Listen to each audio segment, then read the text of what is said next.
नमस्कार दोस्तों, स्वागत है आपका स्टडी फॉर सिविल सर्विसेज में। वीडियो को पूरा देखिए। कोई भी आपका फीडबैक है, कोई सजेशन है, तुरंत वीडियो में कमेंट करके जरूर बताइए। अच्छा लगे तो वीडियो लाइक जरूर कर लीजिए और ऐसे वीडियो लगातार फ्री में पाने के लिए चैनल को तुरंत सब्सक्राइब कर लीजिए और बेल आइकन को जरूर टैप कर लीजिए ताकि आगे भी सारे वीडियो आपको मिलते रहे। यूट्यूब में फॉलो करते हैं तो प्लीज ये वाला फ्री टेलीग्राम चैनल जरूर ज्वाइन कर लीजिएगा। सारे नोटिफिकेशन, सारे अपडेट यहीं पे आते हैं, ध्यान रखिएगा। स्टडी फॉर सिविल सर्विसेज का कोई भी पेड ग्रुप अगर आपको ज्वाइन करना है तो सिर्फ 85649096060975238055 यही नंबर है हमारे, सिर्फ जहां पे कॉल या व्हाट्सएप कर सकते हैं। इंस्टाग्राम पे हमारा पेज जरूर फॉलो कर लीजिएगा, स्टडी फॉर सिविल .सर्विसेज है। ट्विटर पे हमको जरूर फॉलो कर लीजिएगा, @study for civils है। सारे क्वेश्चन अटेम्प्ट करिए और स्कोर अपना तुरंत कमेंट करके बताइए। पीसीएस का प्रीलिम्स कुछ ही महीने शेष है। तैयारी को अंतिम दिशा देने का, अंतिम रूप देने का समय आ गया है और उसमें आपको अभ्यास करना होगा, लगातार अभ्यास करना होगा, नहीं तो साल भर में आपने जितना पढ़ा है वो सब भूल जाएगा।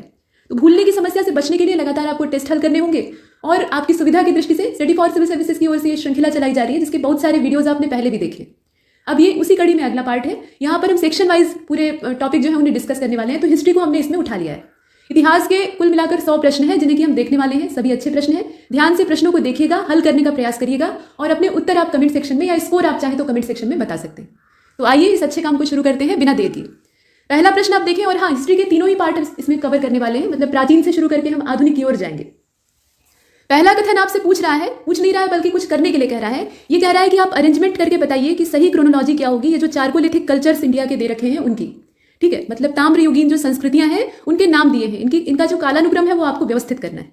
तो देखकर बताएं। इसमें कायथा, आहड़, मालवा और जोरवे का नाम दिया है, ये 4 हैं और नीचे जो व्यवस्था है उसे देख लीजिए। अब ये जो पहला प्रश्न है, अगर इसे ध्यानपूर्वक आप देखें तो ये पहले से ही क्रम में है, मतलब जिस क्रम में यहाँ लिस्ट बनी हुई है उसी क्रम में आपको रख देना है। तो कायथा सबसे पहले आएगा, उसके बाद नंबर आएगा आहड़ का और उसके बाद मालवा और अंत में जोरवे। तो उस हिसाब से अगर हम देखें तो हमारा जो सी वाला विकल्प है वो अधिक सही होता है। दूसरे प्रश्न को देखते हैं। यहाँ गलत विकल्प का आपको चयन करना है। महदहा एक मेसोलिथिक साइट है, यानी मध्य पाषाणकालीन स्थल है और यहाँ से हमें स्लाटर हाउस का जो एविडेंस है वो प्राप्त होता है। पशुओं को यहाँ पर वध किया जाता था। और भारत में ओल्डेस्ट स्टोव का एविडेंस जो है, प्राचीनतम चूल्हे का जो साक्ष्य है, वो आंध्र प्रदेश राज्य के कुर्नूल डिस्ट्रिक्ट में एक जगह है बिलासुर गांव, वहां से प्राप्त हुआ है। अब ये दोनों सूचनाएं दे तो दी हैं, लेकिन आपको ये देखना है कि इसमें गलती कहां पर है। गलत हो सकता है कुछ, तो देखकर बताइए।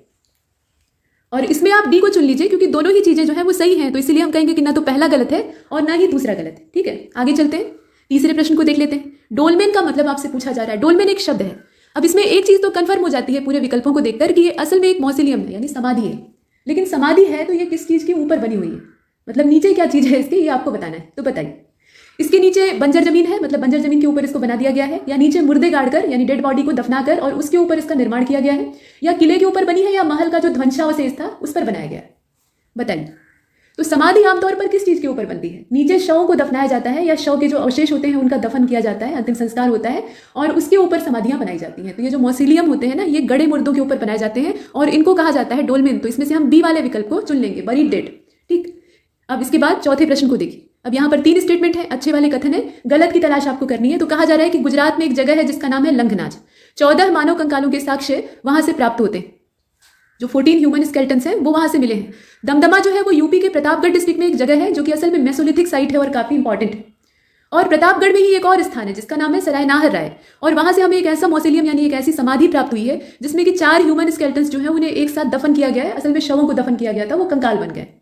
तो आप ये बताएं कि इसमें गलत कौन सा है। तीनों कथन आप देख रहे हैं, नीचे विकल्प आपके सामने है। अब ये जो चौथा प्रश्न है इसमें गलत की तलाश आपको करनी है। पूरा प्रश्न आप देख रहे हैं। लंघनाज से 14 मानव कंकाल मिले हैं। दमदमा जो है ये प्रतापगढ़ डिस्ट्रिक्ट में पड़ता है, मध्य पाषाणकालीन स्थल है। और सराय नाहर राय जो है ये भी प्रतापगढ़ का है और यहाँ से 4 ह्यूमन स्केलेटन्स जो है वो एक समाधि में पाए गए हैं। बताइए गलत कहाँ पर है। तो गलती इसमें देखिए कहीं भी नहीं है, ये सारी सूचनाएं सही है। हाँ, ये अलग बात है कि कहीं कहीं ह्यूमन स्केलेटन्स की संख्या में हेरफेर पाया जाता है, लेकिन आमतौर पर 14 ही मिले हैं। और दमदमा जो है ये मध्य पाषाणकालीन स्थल प्रतापगढ़ जिले में है। ठीक है, और प्रतापगढ़ में ही सराय नाहर राय नाम की जो जगह है वहां से 4 मानव कंकालों को यानी 4 शरीरों को एक साथ दफनाने का साक्ष्य मिला है, 2 पुरुष और 2 स्त्रियां। तो इसमें से कोई भी गलत नहीं है, इसलिए हम कोई भी ऑप्शन चुन नहीं सकते। हाँ, सही पूछता तो हम डी का चयन करते। इसके बाद 5वें नंबर के प्रश्न को देखते हैं। अब यहाँ कहा गया कि न्यूलिथिक साइट्स दी हुई है, लोकेशन दी है, मिलान करके बताइए कि कौन सा कहां पर स्थित है। तो गुफ कराल है, कोल्डेवा है, सेनुअर है और सरतारू है। आप बताइए, कश्मीर, उत्तर प्रदेश, बिहार, असम। मिलान करना है और नीचे कोड दिया है। और इसमें देखिए आमने सामने मिला लीजिए। जो गुफ कराल है वो कश्मीर में है, ठीक है, और कोल्डेवा आपका उत्तर प्रदेश में है, सेनुअर बिहार में है और सरतारू या सरुतारू आप इसे कहिए वो असम में है। तो हमने डी का चयन किया है। अब आगे चलते हैं। ठीक है, डी वाले को हमने चुना, आमने सामने मैच करना था। 6वें प्रश्न को देखिए। Select the southern most site of the Harappan civilisation. Harappa सभ्यता का जो सबसे दक्षिणी स्थान है उसका चयन आपको करना है। तो सुतकांगेडोर है, आलमगीरपुर है, मांडा है और दैमाबाद। बताइए सबसे दक्षिण में कौन सा पड़ेगा। तो ये कौन से राज्य में स्थित है, अगर आपको ये मालूम हो जाए तो आप आराम से इसे मिला सकते हैं। और देखिए इसमें दैमाबाद सबसे दक्षिणी है, ठीक है, ये सबसे दक्षिण में है, महाराष्ट्र में पड़ता है। और बाकी जो है उनके बारे में भी आप देख लें तो इसमें ऐसा पूछा जाता है, साउदर्न मोस्ट, वेस्टर्न, ईस्टर्न, ऐसे पूछते हैं, ठीक। तो सबसे पश्चिमी वाला जो सबसे वेस्ट में है वो कांगेडोर है, जो कि अभी भारत में नहीं बलूचिस्तान में पड़ता है। और सबसे पूर्वी वाला आलमगीरपुर है, पश्चिमी उत्तर प्रदेश में पड़ेगा। मांडा जम्मू कश्मीर का जो है ये सबसे उत्तरी कहा जाएगा, सबसे नॉर्थ में यही है। और दक्षिणी वाला आपने देख लिया, तो डी को चुन लिया। आगे बढ़ते हैं, 7वां प्रश्न देखें। गलत विकल्प का आपको चयन करना है। कालीबंगा से हमें बैल की तांबे की मूर्ति यानी कॉपर आइडल जो है वो प्राप्त हुआ है। लोथल से वही कुत्ते का प्राप्त हुआ है, मतलब कॉपर का आइडल यानी कॉपर की जो मूर्ति है वो कुत्ते की प्राप्त हुई है लोथल से। और मेलुहा शब्द जो है ये सिंध क्षेत्र से संबंधित है, जबकि दिलमुन को हम लोग आइडेंटिफाई करते हैं गल्फ ऑफ पर्सिया में एक जगह है यमन, वहां से। अब इसमें आपको गलत की तलाश करनी है, मतलब जो कथन गलत हो उसकी तलाश करनी है, बताइए। तो करेक्ट आंसर इसका डी हो जाना चाहिए। देखिए दिलमुन जो है ये असल में यमन को नहीं कहा जाता है बल्कि बहरीन को कहा जाता है, और हाँ ये गल्फ ऑफ पर्सिया में स्थित है। इसमें कोई संदेह नहीं है कि ये फारस की खाड़ी में है, लेकिन यमन नहीं है, ये बहरीन है।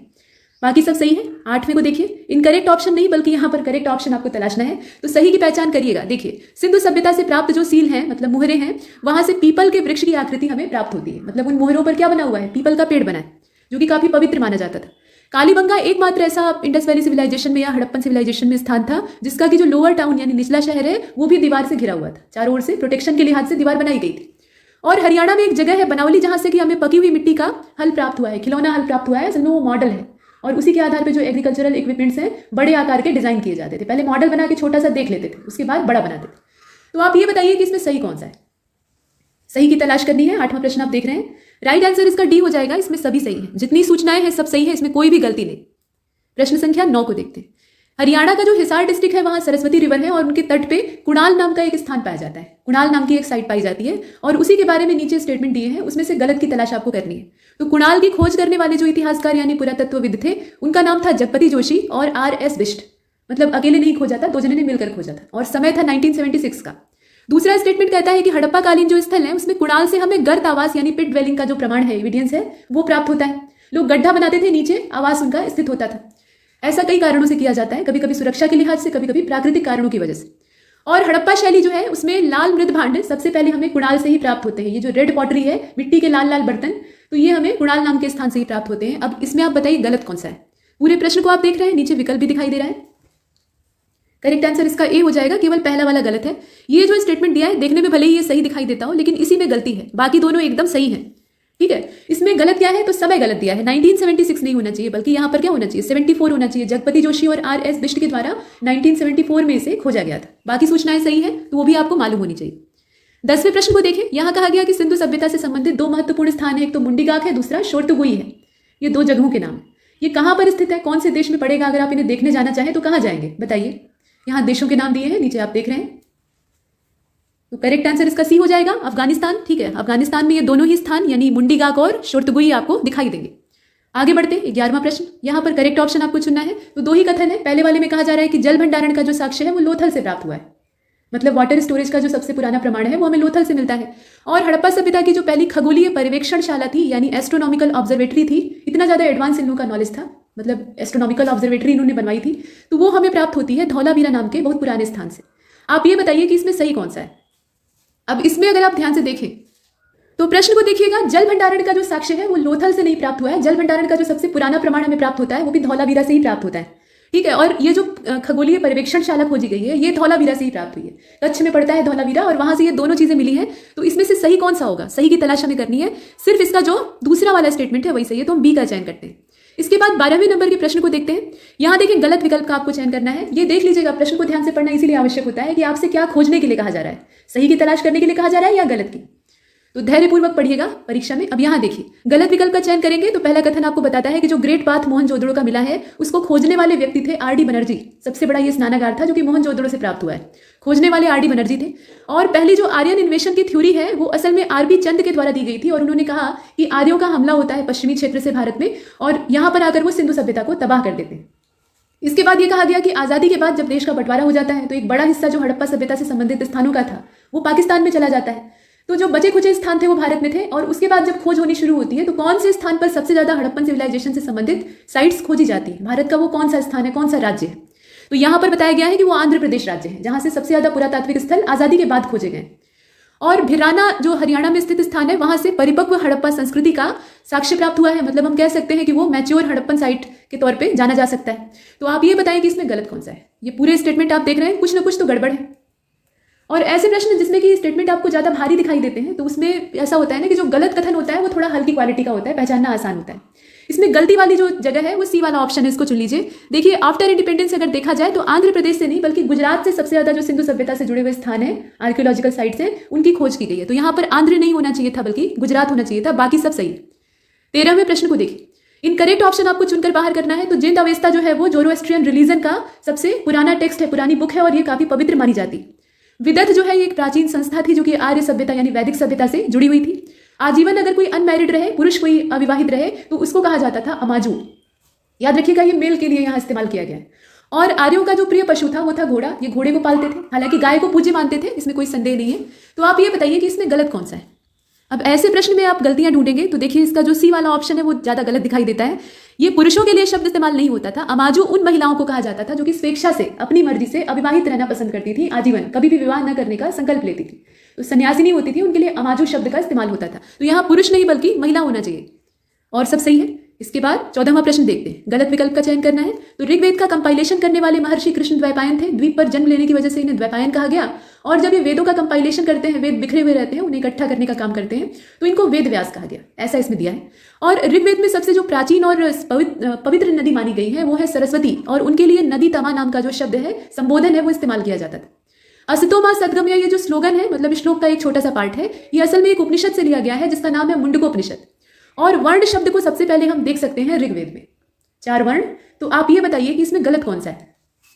गलती अगर ढूंढी जाए तो इसमें भी जो सी वाला ऑप्शन है वो गलत होता है। असतो मा सद्गमय, तमसो मा ज्योतिर्गमय, मृत्यो मा अमृतम गमय। तो ये जो श्लोक है, इसकी पंक्तियां, ये हम कहां से ले सकते हैं? मुंडकोपनिषद से नहीं बल्कि बृहदारण्यकोपनिषद से इसे उठाया है। मुंडकोपनिषद से अगर हम देखें तो सत्यमेव जयते जो हमारा ध्येय वाक्य है भारत सरकार का, वो लिया गया है। प्लस उसी में कहा गया है कि यज्ञ जो है वो टूटी नाव के समान है जो कि किसी को पार नहीं उतार सकता। यज्ञ की तुलना टूटी नाव से की गई। तो वो सब हमें मुंडकोपनिषद में दिखाई देता है, लेकिन बृहदारण्यकोपनिषद जो है उसमें हमें ये स्लोगन दिखेगा। तो ये कथन गलत है, बाकी सब सही। इसके बाद प्रश्न संख्या 15 को देखते हैं। उत्तर प्रदेश के कौन से जिले में, ये आपसे पूछा जा रहा है कि उत्तर प्रदेश का कौन सा जिला है जहां पे हरहा नाम की जगह है और वहां से हमें राजा ईशान वर्मन का हरहा पत्थर शिलालेख प्राप्त हुआ है, मतलब स्टोन इंस्क्रिप्शन प्राप्त हुआ है। और इसके बारे में यह भी बता दिया गया कि ये मौखरियों का सबसे पुराना साक्ष्य है, अभिलेखीय साक्ष्य है। मौखरी वंश का सबसे पुराना प्रमाण हमें इसी हरहा अभिलेख से प्राप्त होता है। लेकिन ये कौन से जिले में पड़ता है ये आपको बताना है। कभी कभी राजा का नाम और डायनेस्टी का नाम पूछ देता है, तो आप प्रश्न से देख सकते हैं। अब इसमें जिले का नाम बताइएगा। अब देखिए ये बाराबंकी है, इसमें आप देखिए बाराबंकी से ये हरहा वाला जो पत्थर शिलालेख है वो प्राप्त हुआ है। जो बाराबंकी के रहने वाले हैं वो आराम से बता सकते हैं, लेकिन बाकी लोगों को भी पता होना चाहिए क्योंकि आप यूपी का एग्जाम देने जा रहे हैं, तो यूपी से रिलेटेड एक छोटी से छोटी जानकारी आपके पास होनी चाहिए। तो हमने ए को चुन लिया।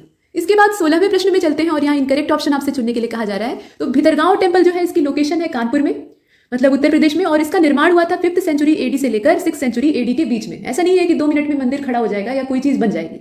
ऐसी जो इमारतें होती है, स्थापत्य होते हैं, उनको बनने में समय लगता है। तो कई बार ऐसा होता है कि सैकड़ों वर्षों का समय लग जाता है, शताब्दियां बीत जाती हैं, तो वही दिया हुआ है। और गौरिक पॉटरी जो है, असल में ये गैरिक है। गैरिक मतलब गेरू से रंगी हुई और बनी हुई। तो जो गैरिक पॉटरी है इसका नाम इंद्रप्रस्थ में रखा गया था, इंद्रप्रस्थ में इसका नामकरण हुआ था। और प्राकृत लैंग्वेज जो है ये ऑफिशियल लैंग्वेज के तौर पे सातवाहनों के द्वारा यूज की जाती थी। बोगज कोई इंस्क्रिप्शन जो है, इससे हमें इन्फॉर्मेशन प्राप्त होती है कि जो आर्य लोग थे वो ईरान से भारत में आते हैं और ज्यादातर लोग इससे सहमत भी हैं। तो आप ये बताएं कि इसमें गलत कौन सा है। गलती की तलाश करनी है। गलती यहां पर बी वाले स्टेटमेंट में है, ध्यान से देखिएगा। ये गैरिक पॉटरी जो है ना, मृदभांड है, इसका नामकरण इंद्रप्रस्थ में नहीं होता है बल्कि हस्तिनापुर में होता है। कुरु साम्राज्य की सबसे पुरानी राजधानी, बाद में नई वाली बनती है इंद्रप्रस्थ। महाभारत के बाद जब हस्तिनापुर तबाह हो जाता है तब।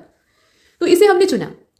प्रश्न संख्या 17 कौन सा गलत है बताइए। तो शतपथ ब्राह्मण जो ब्राह्मण ग्रंथ है वेद का, उसमें पुरुष मेध नाम का जो शब्द है उसका जिक्र दिखाई देता है। पुरुष मेध क्या है? यज्ञ है। जैसे अश्वमेध यज्ञ होता है वैसे ही पुरुष मेध यज्ञ। और पहला जो अखिल भारतीय साम्राज्य है, ऑल इंडिया एम्पायर है यानी अखंड भारत है, उसकी स्थापना बिंदुसार ने की थी। पाटलिपुत्र नगर का जो अवशेष है, रिमेनिंग पार्ट है, ये पूरी तरह से तहस नहस हो जाता है। समय के साथ यहाँ बदलाव आता है और इसकी जो पूरी वैभवशीलता है वो खत्म हो जाती है। तो उसका जो अवशेष है वो हमें कुप्रहार नाम के एक स्थान से प्राप्त होता है। ये आर्कियोलॉजिकल साइट है। भारत का पहला अस्पताल और एक औषधि का बगीचा यानी मेडिसिन गार्डन जो है, इसको बनवाने वाला सम्राट अशोक था। अब आप ये बताएं कि इसमें कौन सा गलत है। 17वें प्रश्न को आप ध्यान से देखिएगा। तो करेक्ट आंसर इसका क्या हो जाएगा? इसमें बी वाले को चुन लीजिए। फर्स्ट ऑल इंडिया एम्पायर जो है पहचान में आ जा रहा है। ऐसे जो होते हैं ना प्रश्न जिसमें कि ज्यादा आपको भारी भरकम स्टेटमेंट दिखाई देते हैं, तो जो गलत होता है वो आसान दिया होता है। आप भी जानते हैं कि अखंड भारत की स्थापना किसने की थी? बिंदुसार ने नहीं की थी, बल्कि इनके पिताजी यानी चंद्रगुप्त मौर्य के द्वारा की गई थी। आचार्य चाणक्य के मार्गदर्शन में उन्होंने ही अखंड भारत को स्थापित किया था, भारत को एक सूत्र में बांधने का काम किया था। प्रश्न संख्या 18 को देखते हैं। सही विकल्प का आपको चयन करना है। जौनपुर प्रस्तर अभिलेख जो है, जौनपुर स्टोन इंस्क्रिप्शन, उसका संबंध राजा ईश्वर वर्मन से है। ये कौन से राजा है? ईश्वर वर्मन है, यहां पर दिया हुआ है। समुद्रगुप्त को हम सबसे पहले जान पाते हैं, उनका उल्लेख हमें प्राप्त होता है गया ताम्रपत्र लेख से, यानी गया कॉपर प्लेट इंस्क्रिप्शन जो है, वहां से हमें इनकी जानकारी मिलती है। और प्रबंध चिंतामणि नाम की एक बुक है जो कि 14वीं शताब्दी के राजनीतिक और सांस्कृतिक जीवन के बारे में हमें काफी अच्छी सूचनाएं देती है। ठीक है, पॉलिटिकल और कल्चरल लाइफ हमें 14th सेंचुरी की पता चलती है। तो आप ये बताएं कि सही कौन सा है। करेक्ट ऑप्शन आपको चुनना है। 3 स्टेटमेंट यहां पर दिए हुए हैं। अब इन सूचनाओं को अगर ध्यान से देखा जाए तो इसका डी वाला कथन, मतलब डी वाला जो विकल्प है वो सही होता है। तीनों ही जानकारियां सही हैं, इसमें कोई भी दो राय नहीं है। तीनों कथन सही है और तीनों से अलग अलग प्रश्न बन सकते हैं, तो आप इसे ध्यान से देखिएगा। अच्छा, प्रबंध चिंतामणि जो है ये पूरा 1305 में मेरु तुंगाचार्य के द्वारा लिखी गई किताब है और जैन साहित्य से संबंध है इसका, मतलब जैन धर्म से रिलेटेड है। तो इसमें रचनाकर्ता का नाम भी पूछा जा सकता है।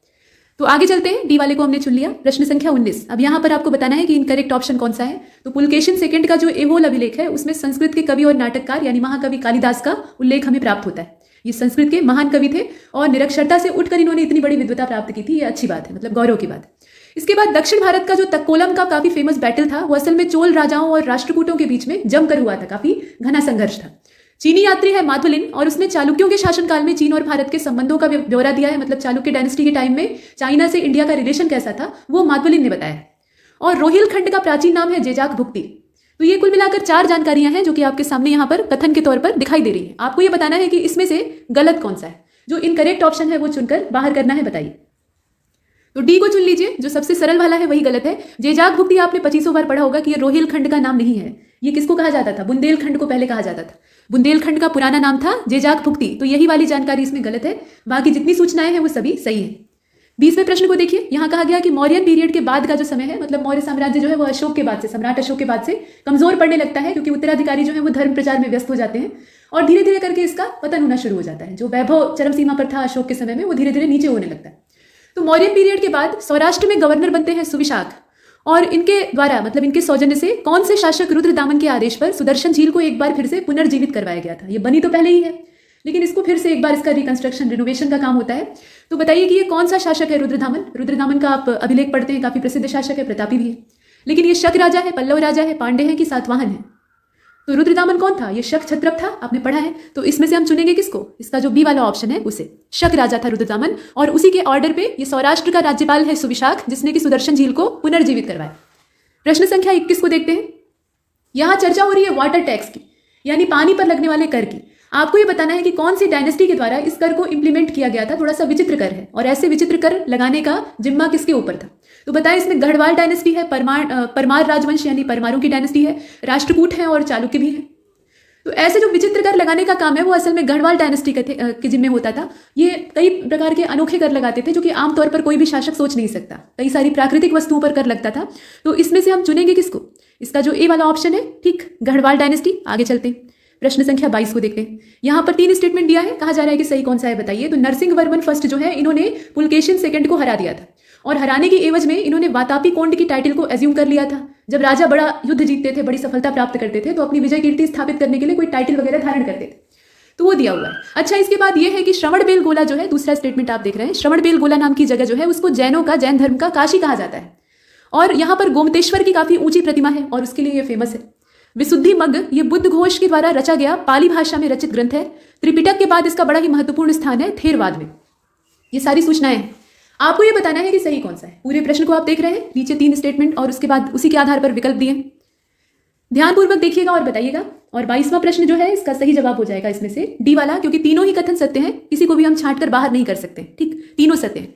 श्रवणबेल गोला को जैन धर्म में काशी इसलिए कहा जाता है क्योंकि जैन धर्म में जीवन का अंत करने की एक परंपरा है, संलेखना, जिसे कि आज के समय में सिंझारा कहा जाता है।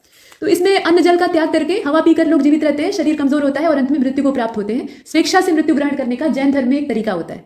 तो संलेखना करने के लिए पहले भी लोग, और आज के समय में भी ये सिस्टम चला आ रहा है, मतलब कम हो गया है लेकिन फिर भी दिखाई देता है, श्रवणबेल गोला की ओर प्रस्थान करते थे। जैसे चंद्रगुप्त मौर्य को आपने सुना है कि वो जैन संतों के साथ श्रवणबेल गोला चले जाते हैं और वहां पर उपवास करके अपने शरीर का त्याग करते हैं। तो ये मोक्ष प्राप्ति का स्थान है। ठीक वैसे ही जैसे हिंदू धर्म में काशी है, वाराणसी में मरने पर मोक्ष की प्राप्ति होती है, लोग मानते हैं ऐसा। तो यहाँ पे गोमतेश्वर बाहुबली की बहुत ऊंची प्रतिमा है, 12 साल के अंतराल पे महामस्तकाभिषेक होता है। ये कौन है? ऋषभ देव के पुत्र हैं। तो ये सारी सूचनाएं सत्य हैं। अब इसके बाद 23वें नंबर के प्रश्न को देखिएगा। मुल्तान का जो सूर्य मंदिर है, सन टेम्पल है, इसका जिक्र बहुत सारे यात्रियों ने, बहुत सारे इतिहासकारों ने किया है। तो आपको ये बताना है कि नीचे जो नाम दिए हैं उनमें से किन किन लोगों ने इसके बारे में बताया है। तो वेंसांग ने इसे बताया, मतलब इसके विषय में चर्चा की है। अबू जई, अल मसूदी और अल बरूनी ने भी चर्चा की है। बताइए किसने की है?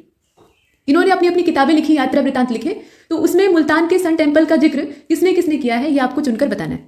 23वां प्रश्न आप देखें और करेक्ट आंसर इसका सी हो जाएगा। यहां आप चुन लीजिए, सभी ने किया है। इन सभी ने कहीं ना कहीं अपने ग्रंथों में, अपने विवरणों में ये चीज, मतलब मुल्तान का जो प्रसिद्ध सूर्य मंदिर था उसका उल्लेख किया है। इसके बाद 24वें प्रश्न में देखिए, यहां कहा जा रहा है तीन नहीं बल्कि 4 स्टेटमेंट है और सही विकल्प कौन सा है आपको बताना है। तो गुजरात चंद्रगुप्त मौर्य के एम्पायर में शामिल था। चंद्रगुप्त मौर्य का साम्राज्य काफी विस्तृत था, बृहद था, तो उसके साम्राज्य में गुजरात भी आता था। और रुद्रदामन का जो जूनागढ़ इंस्क्रिप्शन है उस चीज से, मतलब स्टोन इंस्क्रिप्शन है, उस चीज से ये बात प्रमाणित होती है। वहां से हमें इस बात का साक्ष्य प्राप्त होता है कि वहां तक चंद्रगुप्त मौर्य का शासन फैला हुआ था। अशोकाराम मठ की जो लोकेशन है वो है पाटलिपुत्र। और ऋग्वैदिक काल का जो शुरुआती दौर था, बाद वाले में ये चीजें थोड़ी हल्की हो जाती हैं, लेकिन शुरुआती दौर में गाय को काफी मूल्यवान संपत्ति माना जाता था, सबसे प्रीशियस आइटम यही होता था, ठीक है। और इसे अगन्या कहा जाता था। और जब कोई अतिथि आपके घर आए तो उसको जब जाने लगे तो रिटर्न गिफ्ट के तौर पे गाय दी जाती थी और इसीलिए अतिथि का नाम पड़ गया गोहंता। और बाद में लोग समझने लगे कि गाय को मार कर खाते थे, ऐसा नहीं था, गायों को गिफ्ट किया जाता था। तो वो हमारी गायों को हर कर ले जाएगा, अतिथि आया अब देनी पड़ेगी गाय, तो इसीलिए उसका नाम पड़ गया गोहन या गोहंता। तो ये सारी सूचनाएं हैं। और अंत में कहा गया कि शिशुनाथ के शासनकाल में मालवा क्षेत्र पर मगध की शक्ति जो है वो काफी फैल गई थी। बताइए इसमें सही कौन सा है? ध्यान से देखिएगा, अच्छे अच्छे स्टेटमेंट है। तो 24 का जो राइट आंसर है वो इसमें डी हो जाना चाहिए। देखिए पहला, दूसरा, तीसरा, चौथा ये सभी सही है, सारी जानकारियां यहाँ पे सही है, कोई भी गलत नहीं है। मगध ये 4वीं शताब्दी ईसा पूर्व का जो अंतिम समय था, वहां से बहुत तेज अपनी शक्ति को बढ़ाने लगता है। बृहद्रथ राजवंश के समय से इसकी शक्ति काफी ऊंची होने लगती है, जरासंध इसकी शक्ति को शिखर तक ले जाता है। और बाद में जो ऐतिहासिक प्रमाण हमें मिलता है कि उसमें शुरुआत होती है हर्यक डायनेस्टी से और बाद में बहुत सारे राजवंश तो मगध की शक्ति को निरंतर आगे ही बढ़ाते हैं। तो मगध बहुत फैल जाता है और 6वीं शताब्दी ईसा पूर्व तक तो आप देखते हैं कि ये मगरमच्छ की भांति अपने आसपास के जो महाजनपद है उन्हें निगलना शुरू कर देता है। तो ये सारी बातें सत्य हैं। इसके बाद प्रश्न संख्या 25 को देखते हैं। यहाँ पूछा जा रहा है कि कौन सा कथन सत्य है। तो कुट्टनी मातम, कुट्टनी मत भी इसको कहा जाता है, कई सारे नाम आप इसके देखते हैं। ये एक किताब है। अब आपको ये बताना है कि इसके लेखक समुद्रगुप्त थे भी या नहीं। समुद्रगुप्त इसके लेखक का नाम बताया।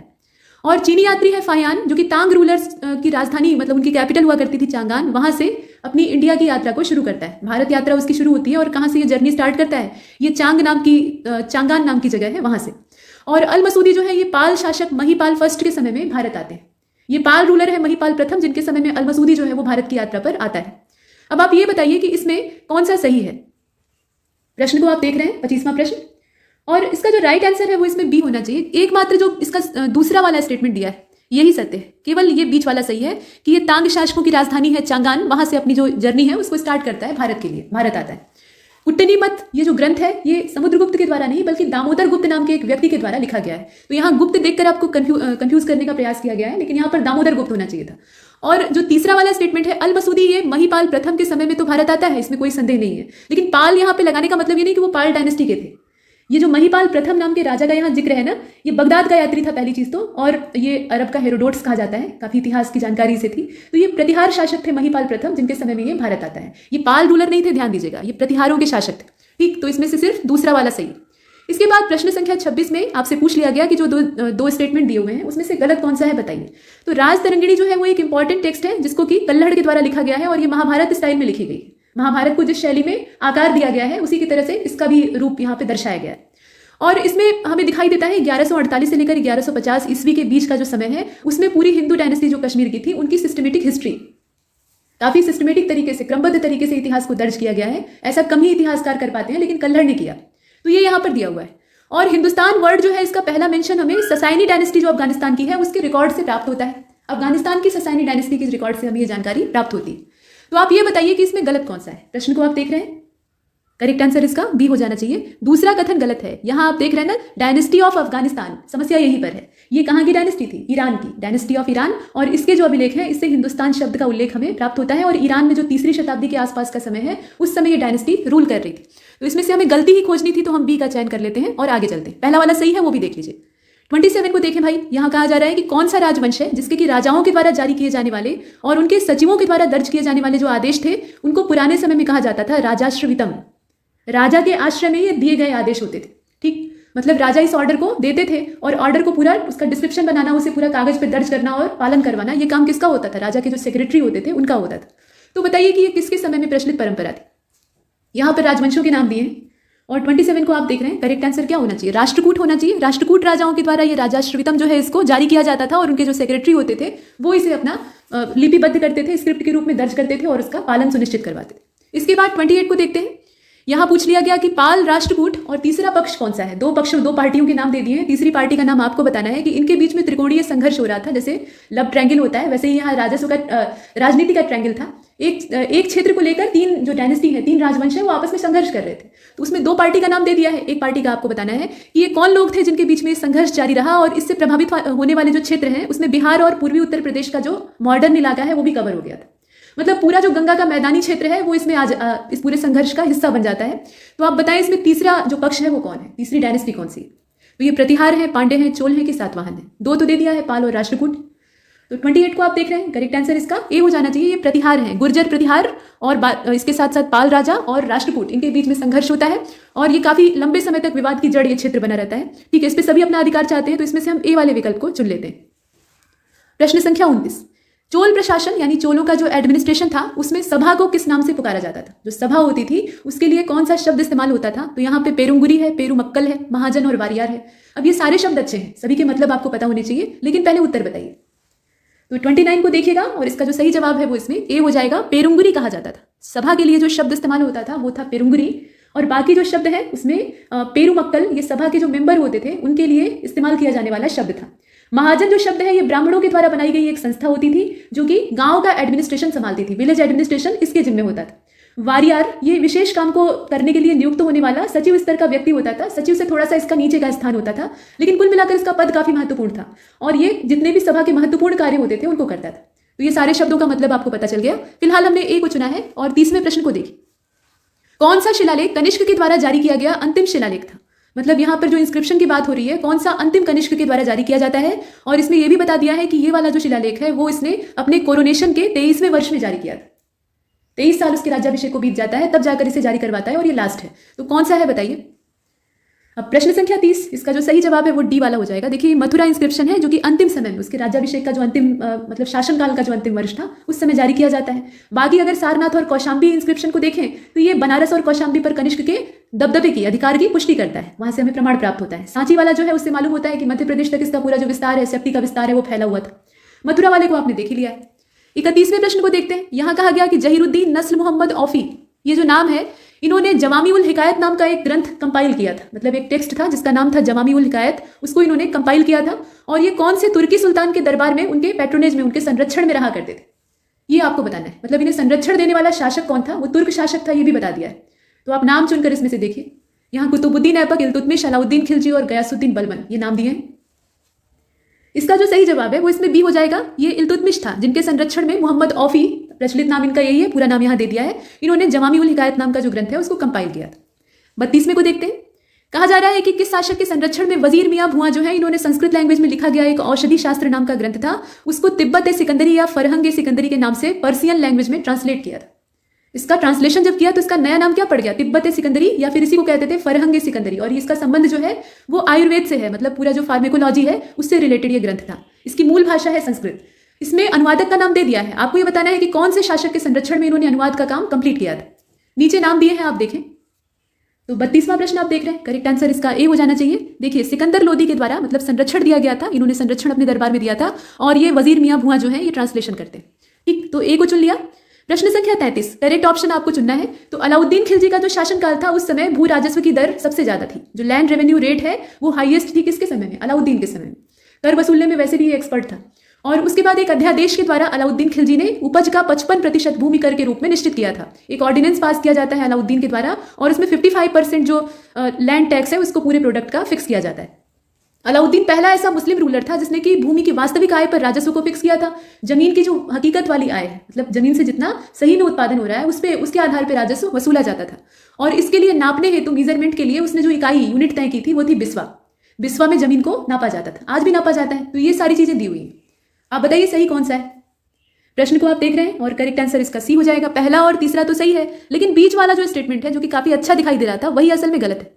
तो इसमें से पहले हम सी पर निशान लगा लेते हैं, नहीं तो वो गायब हो जाएगा। देखिए असल में ये जो भू राजस्व की दर है ये खराज के रूप में जो निश्चित की गई थी, ये 55 नहीं थी बल्कि 50 थी। यहाँ पे 50% होना चाहिए था, तो ये आंकड़ा गलत दिया है। और सब सही है। इसके बाद 34वें को देखते हैं। यहाँ देखिए, इनकरेक्ट ऑप्शन आपको चुनना है। 3 स्टेटमेंट दिया है। तो इतलाक नाम की एक परंपरा है, या आप कह लीजिए कि एक तरह का ये प्रैक्टिस है, ट्रेडिशन है, जिसकी शुरुआत कराने वाले ये शासक का नाम है फिरोज शाह तुगलक। ठीक है, फिरोज शाह तुगलक के द्वारा इतलाक नाम की जो प्रथा है उसको शुरू किया जाता है। और आप देख रहे हैं कि सिकंदर लोदी जो है, इन्होंने खाद्यान्नों से जकात नाम का टैक्स हटा लिया था। जितना भी फूड ग्रेन होता था उस पर जकात कर को इसने हटा लिया था। इब्राहिम लोदी जो है वो आगरा नगर की स्थापना करता है। अब इसमें ये सारी सूचनाएं हैं, आपको ये देखना है कि गलती कहाँ पर है। गलती इसमें हो सकती है और डी वाला विकल्प ये कहता है कि कोई गलत नहीं है, लेकिन इसमें गलती तो है। कहाँ पर है बताइए। तो देखिए, इसका सी वाला स्टेटमेंट, सी वाला ऑप्शन जो है उसको चुन लीजिएगा। तीसरा कथन गलत है। आगरा शहर की स्थापना किसने की थी? आगरा शहर को बसाने वाला सिकंदर लोदी था, न कि इब्राहिम लोदी। बाकी सूचनाएं सही है। प्रश्न संख्या 35 पूछा गया कि गलत कौन सा है बताइए। तो पीएन चोपड़ा के हिसाब से दिल्ली सल्तनत की जो प्रकृति है वो धर्म आधारित थी। मतलब ये पूरी तरह से रिलीजन सेंटर्ड था जो दिल्ली सल्तनत थी। और दिल्ली सल्तनत का जो समय था, मतलब पूरा शासन का दौर था, उसमें गैर मुसलमानों से खराज नाम का एक टैक्स वसूला जाता था, जो कि भूमि कर का 1/3 से लेकर आधा होता था, मतलब 1/2 होता था। और मकबरों का जो षटकोणीय आकार है, यानी हेक्सागोनल शेप है, ये मध्यकालीन भारत में अगर हम देखें पूरे मेडिवल इंडिया में, तो लोधी डायनेस्टी की विशेषता दिखाई देती है। लोदियों के समय में ये षटकोणीय मकबरे यानी 6 कोने वाले मकबरे बनाए जाते थे।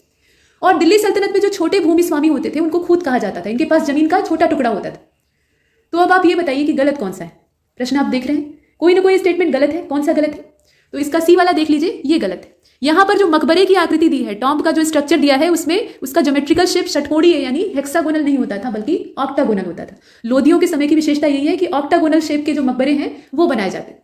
ठीक, और बाकी जानकारियां सही है। खूत मुकद्दम चौधरी का नाम आपने सुना है, तो वो बात ठीक दी है यहाँ पे। इसके बाद 36 को देखते हैं। यहाँ इनकरेक्ट ऑप्शन आपको चुनना है। 2 ही स्टेटमेंट दिए हैं। 11वीं शताब्दी जो है 11th सेंचुरी, उसमें अलबरूनी ने पतंजलि के द्वारा रचा गया जो ग्रंथ था योग सूत्र, योग के रचनाकर्ता या आप कहें कि जन्मदाता जो है वो आचार्य पतंजलि थे, तो उनके द्वारा ये ग्रंथ रचा गया था जिसका नाम था योग सूत्र। और इसका अरबी में ट्रांसलेशन किया था अलबरूनी ने 11th सेंचुरी में। औरंगजेब का जो टॉम्ब है, औरंगजेब का जो मकबरा है, वो भारत में बनी हुई पहली ऐसी इमारत थी जिसमें कि डबल डोम इस्तेमाल किया गया था, दोहरा गुंबद बनाया गया था। अब ये 2 सूचनाएं हैं, गलती कहां पर है वो आपको बताना है। देखिए और बताइए। तो 36 करेक्ट आंसर इसका होना चाहिए बी वाला। केवल दूसरा वाला जो स्टेटमेंट है वही गलत है। दूसरे वाले को आप बाहर कर दीजिए। औरंगजेब का मकबरा ये नहीं था, बल्कि सिकंदर लोदी के समय में ये नई स्टाइल स्टार्ट होती है, और सिकंदर लोदी का ही मकबरा यानी उसका जो टॉम्ब था वो भारत में बनने वाली ऐसी पहली इमारत थी जिसमें कि डबल गुंबद बनाया जाता था। तो यहाँ पे औरंगजेब नहीं होना चाहिए था, बाकी जानकारियां सत्य है। 37 यहाँ पर सही विकल्प का आपको चयन करना है। गुलबर्गा की जो जामा मस्जिद है उसका निर्माण 14th सेंचुरी में किया गया था, 14वीं शताब्दी में। जलालुद्दीन खिलजी ने एक व्यय विभाग बनवाया था, एक्सपेंडिचर डिपार्टमेंट बनवाया था, जिसको कि दीवाने वक्फ कहा जाता था। सिकंदर लोदी का जो टेन्योर था उस समय मदन शिफाए सिकंदर शाही की रचना की गई थी। अब ये 3 सूचनाएं, सही कौन सा है वो आपको बताना है। देखिए, तो 37 का करेक्ट आंसर डी हो जाएगा। ये तीनों सूचनाएं सही है, इसमें कोई भी गड़बड़ नहीं है। आयुर्वेद से संबंधित ये ग्रंथ है जिसका नाम है मदन शिफाए सिकंदर शाही। ठीक, तो इसमें से हम डी वाले विकल्प का चयन करते हैं। तीनों जानकारियां परफेक्ट। 38 को देखते हैं। कहा जा रहा है कि निम्नलिखित में से किसने दिल्ली को न केवल भारत में तुर्की साम्राज्य का राजनीतिक और प्रशासनिक केंद्र बनाया था, बल्कि अपनी सांस्कृतिक गतिविधियों का भी केंद्र बनाया था। मतलब पॉलिटिकल और एडमिनिस्ट्रेटिव सेंटर तो बनाया ही, साथ में कल्चरल एक्टिविटीज का भी इसको सेंटर बना दिया। तो ये कौन सा शासक था, इसमें से देखकर बताइए। शासकों के नाम मतलब मुगलों के नाम दिए हैं, और एक इसमें इल्तुतमिश है सल्तनत काल का। तो 38 का जो राइट आंसर है वो इसमें डी ही होना चाहिए। यहां पर बात हो रही है कि तुर्की साम्राज्य, तो उस आधार पे भी आप पकड़ सकते हैं, और इसमें से इल्तुतमिश को डाल दीजिए। ठीक है, इल्तुतमिश ने भारत में दिल्ली जो क्षेत्र है पूरा राजधानी इलाका, उसको भारत में तुर्की साम्राज्य का राजनीतिक और प्रशासनिक केंद्र तो बनाया ही, सांस्कृतिक गतिविधियां भी वहां पे अच्छी खासी दिखाई देती थी। तो इसमें से हम डी वाले विकल्प का चयन करते हैं, इल्तुतमिश। 39 को देखते हैं। इब्न बतूता अपने देश मोरक्को वापस जाने के बाद रहेला के नाम से अपना जो यात्रा वृतांत है उसको लिखता है। अब ये जो रहेला, किताबुल रहेला है, उसने किस शासक के शासनकाल क्षेत्र में हिंद और सिंध शब्दों को संबोधित किया है, ये आपको बताना है। मतलब कुल मिलाकर आपसे ये पूछा जा रहा है कि इब्न बतूता का संबंध भारत में कौन से शासक के शासनकाल से। असल बात ये, तो बताइए। 39 और करेक्ट आंसर इसका ए हो जाएगा। ये एमबीटी के समय में भारत आता है, कुछ समय तक दिल्ली का काजी रहता है, बाद में जेल में डाला जाता है और उसके बाद बाहर भेज दिया जाता है। तो इसके साथ बहुत तरह की कलाकारी होती है। कुल मिलाकर किताबुल रहेला जो है वो इसकी रचना है। आगे बढ़ते हैं, 40वें नंबर के प्रश्न को देखते हैं। यहाँ कहा जा रहा है कि I don't know what is legal और व्हाट इज इलीगल। मुझे नहीं पता है कि क्या कानूनी है और क्या अवैधानिक है, यानी गैर कानूनी है। I make laws as per the requirement of the state. जैसा राज्य को आवश्यकता होती है वैसा मैं नियम बनाता हूँ, वैसे मैं कानून बनाता हूँ। ये किसी का वाक्य है, किसी शासक का कथन है, और अच्छा कथन है, राजा को ऐसा कहना चाहिए। तो ये किसने कहा था बताइए। इसमें शासकों के नाम दिए हैं, और करेक्ट आंसर इसका बी वाला हो जाएगा, अलाउद्दीन खिलजी। अलाउद्दीन खिलजी की कुछ नीतियां जो है वो अच्छी थी, मतलब राजा के तौर पे, और कुछ नीतियां जो है वो खराब थी। तो इसमें ये भी था, राज्य की भलाई के लिए या राज्य के विस्तार के लिए जो कुछ अच्छा लगेगा वो मैं कानून के तौर पे बना के करूंगा, मुझे धर्म या बाकी जो राजनीति है उससे कोई मतलब नहीं है। तो ये कथन किसका था? अलाउद्दीन खिलजी का था, और इसीलिए उलेमा वर्ग इससे नाराज रहता था। इसके बाद 41वें प्रश्न को देखते हैं। Consider the following statement that are given below. अब यहाँ जो नीचे दिया गया है उसे देखिए और जो कथन दिए हैं उनके आधार पर नीचे कोड दिया है। तो इसमें मोहम्मद बिन तुगलक जो है उसी के बारे में स्टेटमेंट है। तो एमबीटी ने देवगिरी का नाम चेंज कर दिया और देवगिरी का नाम बदलकर कर दिया कुतुबाबाद, और एमबीटी के द्वारा ही देवगिरी का नाम चेंज करके दौलताबाद रखा गया। और मोहम्मद बिन तुगलक ने ही दोआब क्षेत्र में अकाल और महामारी से बचने के लिए स्वर्ग द्वारी नाम का एक शिविर स्थापित करवाया था। वहां पे एक कैंप लगवाया था जिसका नाम था स्वर्ग द्वारी। और सबसे पहले मोहम्मद बिन तुगलक यानी एमबीटी जो है, इन्होंने ही वास्तविक रूप से पहले मदरसे की स्थापना करवाई थी। आपको यह बताना है कि सही कौन सा है। 41वें प्रश्न को आप पूरा देख रहे हैं, पूरा नहीं देख रहे हैं, आप पूरा देख रहे हैं, देखिए नीचे ऑप्शन भी है ना, तो अब इसमें आप देखकर बताइए। तो करेक्ट आंसर इसका डी होना चाहिए। दूसरा और तीसरा तो सत्य है, लेकिन पहला और चौथा जो है वो गलत है। कैसे? इसमें आप पहले सी को चुन लीजिए, इसमें पहले डी को चुन लीजिए। देखिए डी वाला ऑप्शन होगा, दूसरा और तीसरा सही है, इसमें कोई गड़बड़ नहीं है। देवगिरी का नाम दौलताबाद किसने रखा था? ये मोहम्मद बिन तुगलक का काम है। और शिविर की स्थापना जो स्वर्गद्वारी है वो भी यही करवाता है। लेकिन कुतुबाबाद ये नाम मोहम्मद बिन तुगलक के द्वारा नहीं रखा गया था, बल्कि कुतुबुद्दीन मुबारक खिलजी के द्वारा रखा गया था। देवगिरी का नाम इसने कुतुबाबाद रखा था, तो वो पहला स्टेटमेंट गलत है। और मदरसे की स्थापना, मतलब सबसे जो पहला वास्तविक मदरसा था उसकी स्थापना ये बहुत पहले हो जाती है, इल्तुतमिश के समय में हो जाती है। ठीक, तो यहाँ पे मोहम्मद बिन तुगलक नहीं बल्कि इल्तुतमिश होना चाहिए था, तो ये वाला भी गलत है। तो सही इसमें क्या है? दूसरा और तीसरा। इसके बाद देखें आगे 42वें प्रश्न में कहा गया कि सही कौन सा है बताइए। तो मोहम्मद बिन तुगलक ने किसानों के डेवलपमेंट के लिए सोंधर नाम का जो एक लोन है वो पास किया था। ये एग्रीकल्चरल लोन था जो कि किसानों को दिया जाता था और इसे उस समय में सोंधर कहा जाता था। और ये जो लोन था ये राज्य की ओर से किसानों को बहुत कम इंटरेस्ट रेट पर दिया जाता था। ब्याज दर इस पे काफी कम थी, तो लोग आसानी से इसे ले सकते थे। और मोहम्मद बिन तुगलक ने अपने शासनकाल के अंतिम दिनों में इसको समाप्त कर दिया था। ये सारी बातें इसमें लिखी हुई हैं। यानी सोंधर नाम का एक लोन जो कि एग्रीकल्चरल लोन था वो किसानों के लिए प्रावधान उसका किया जाता है और उसी पर यह स्टेटमेंट है। तो आप ये बताइए सही कौन सा है। पूरे प्रश्न को आप देख रहे हैं। 42वां प्रश्न करेक्ट आंसर क्या होना चाहिए? देखिए इसका ए हो जाएगा। ठीक, दूसरा और तीसरा सही है, ये दोनों कथन सत्य है। लेकिन ये वाला सही नहीं है कि वो अपने शासनकाल में ही इसको समाप्त कर देता है। उसके जीते जी ये समाप्त नहीं होता है। ये समाप्त होता है फिरोज शाह तुगलक के शासनकाल में। जब फिरोज शाह तुगलक राजा बनता है तो वो सोंधर नाम का ये जो ऋण है इसको माफ कर देता है।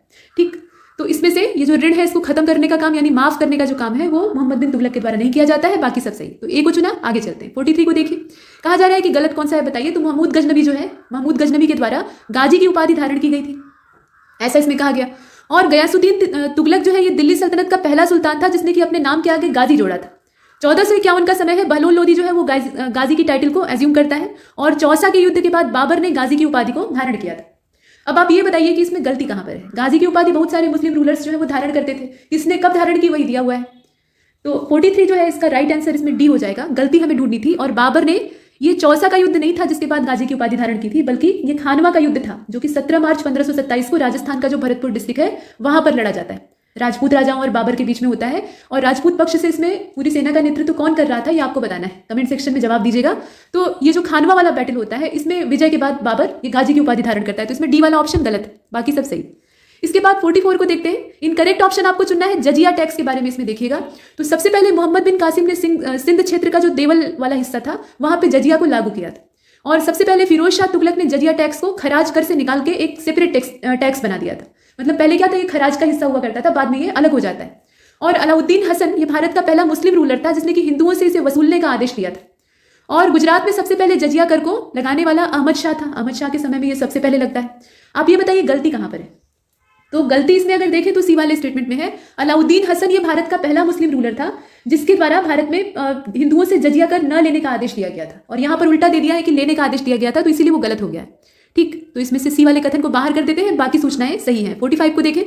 Arrange the following in chronological order. अब इसमें आपको व्यवस्थित करना है और महमूद गजनबी के शासनकाल से जुड़ी हुई घटनाएं हैं। तो कालिंजर किले की घेराबंदी होती है, उसके साथ साथ पंजाब पे हमला करके उसको गजनी साम्राज्य में मिला लिया जाता है। नगरकोट में लूटपाट होती है और थानेश्वर का जो चक्रस्वामी टेम्पल है उसको भी लूट कर तोड़फोड़ दिया जाता है। ये सब काम किए तो जाते हैं, लेकिन इसमें कब कौन सा किया जाता है उस आधार पे पहले और दूसरे के आधार पे आपको व्यवस्थित करना है। तो इसकी क्रोनोलॉजी अरेंज करके बताइए नीचे कौन सा इसमें से विकल्प चुनना चाहिए। 45 करेक्ट आंसर इसका बी हो जाएगा। देखिए इसमें क्रम अगर देखा जाए तो सबसे पहले 1019 में कालिंजर के किले की घेराबंदी होती है, ये 19 का टाइम। फिर 1022 ईस्वी का जो समय है पंजाब को गजनी साम्राज्य में मिला लिया जाता है।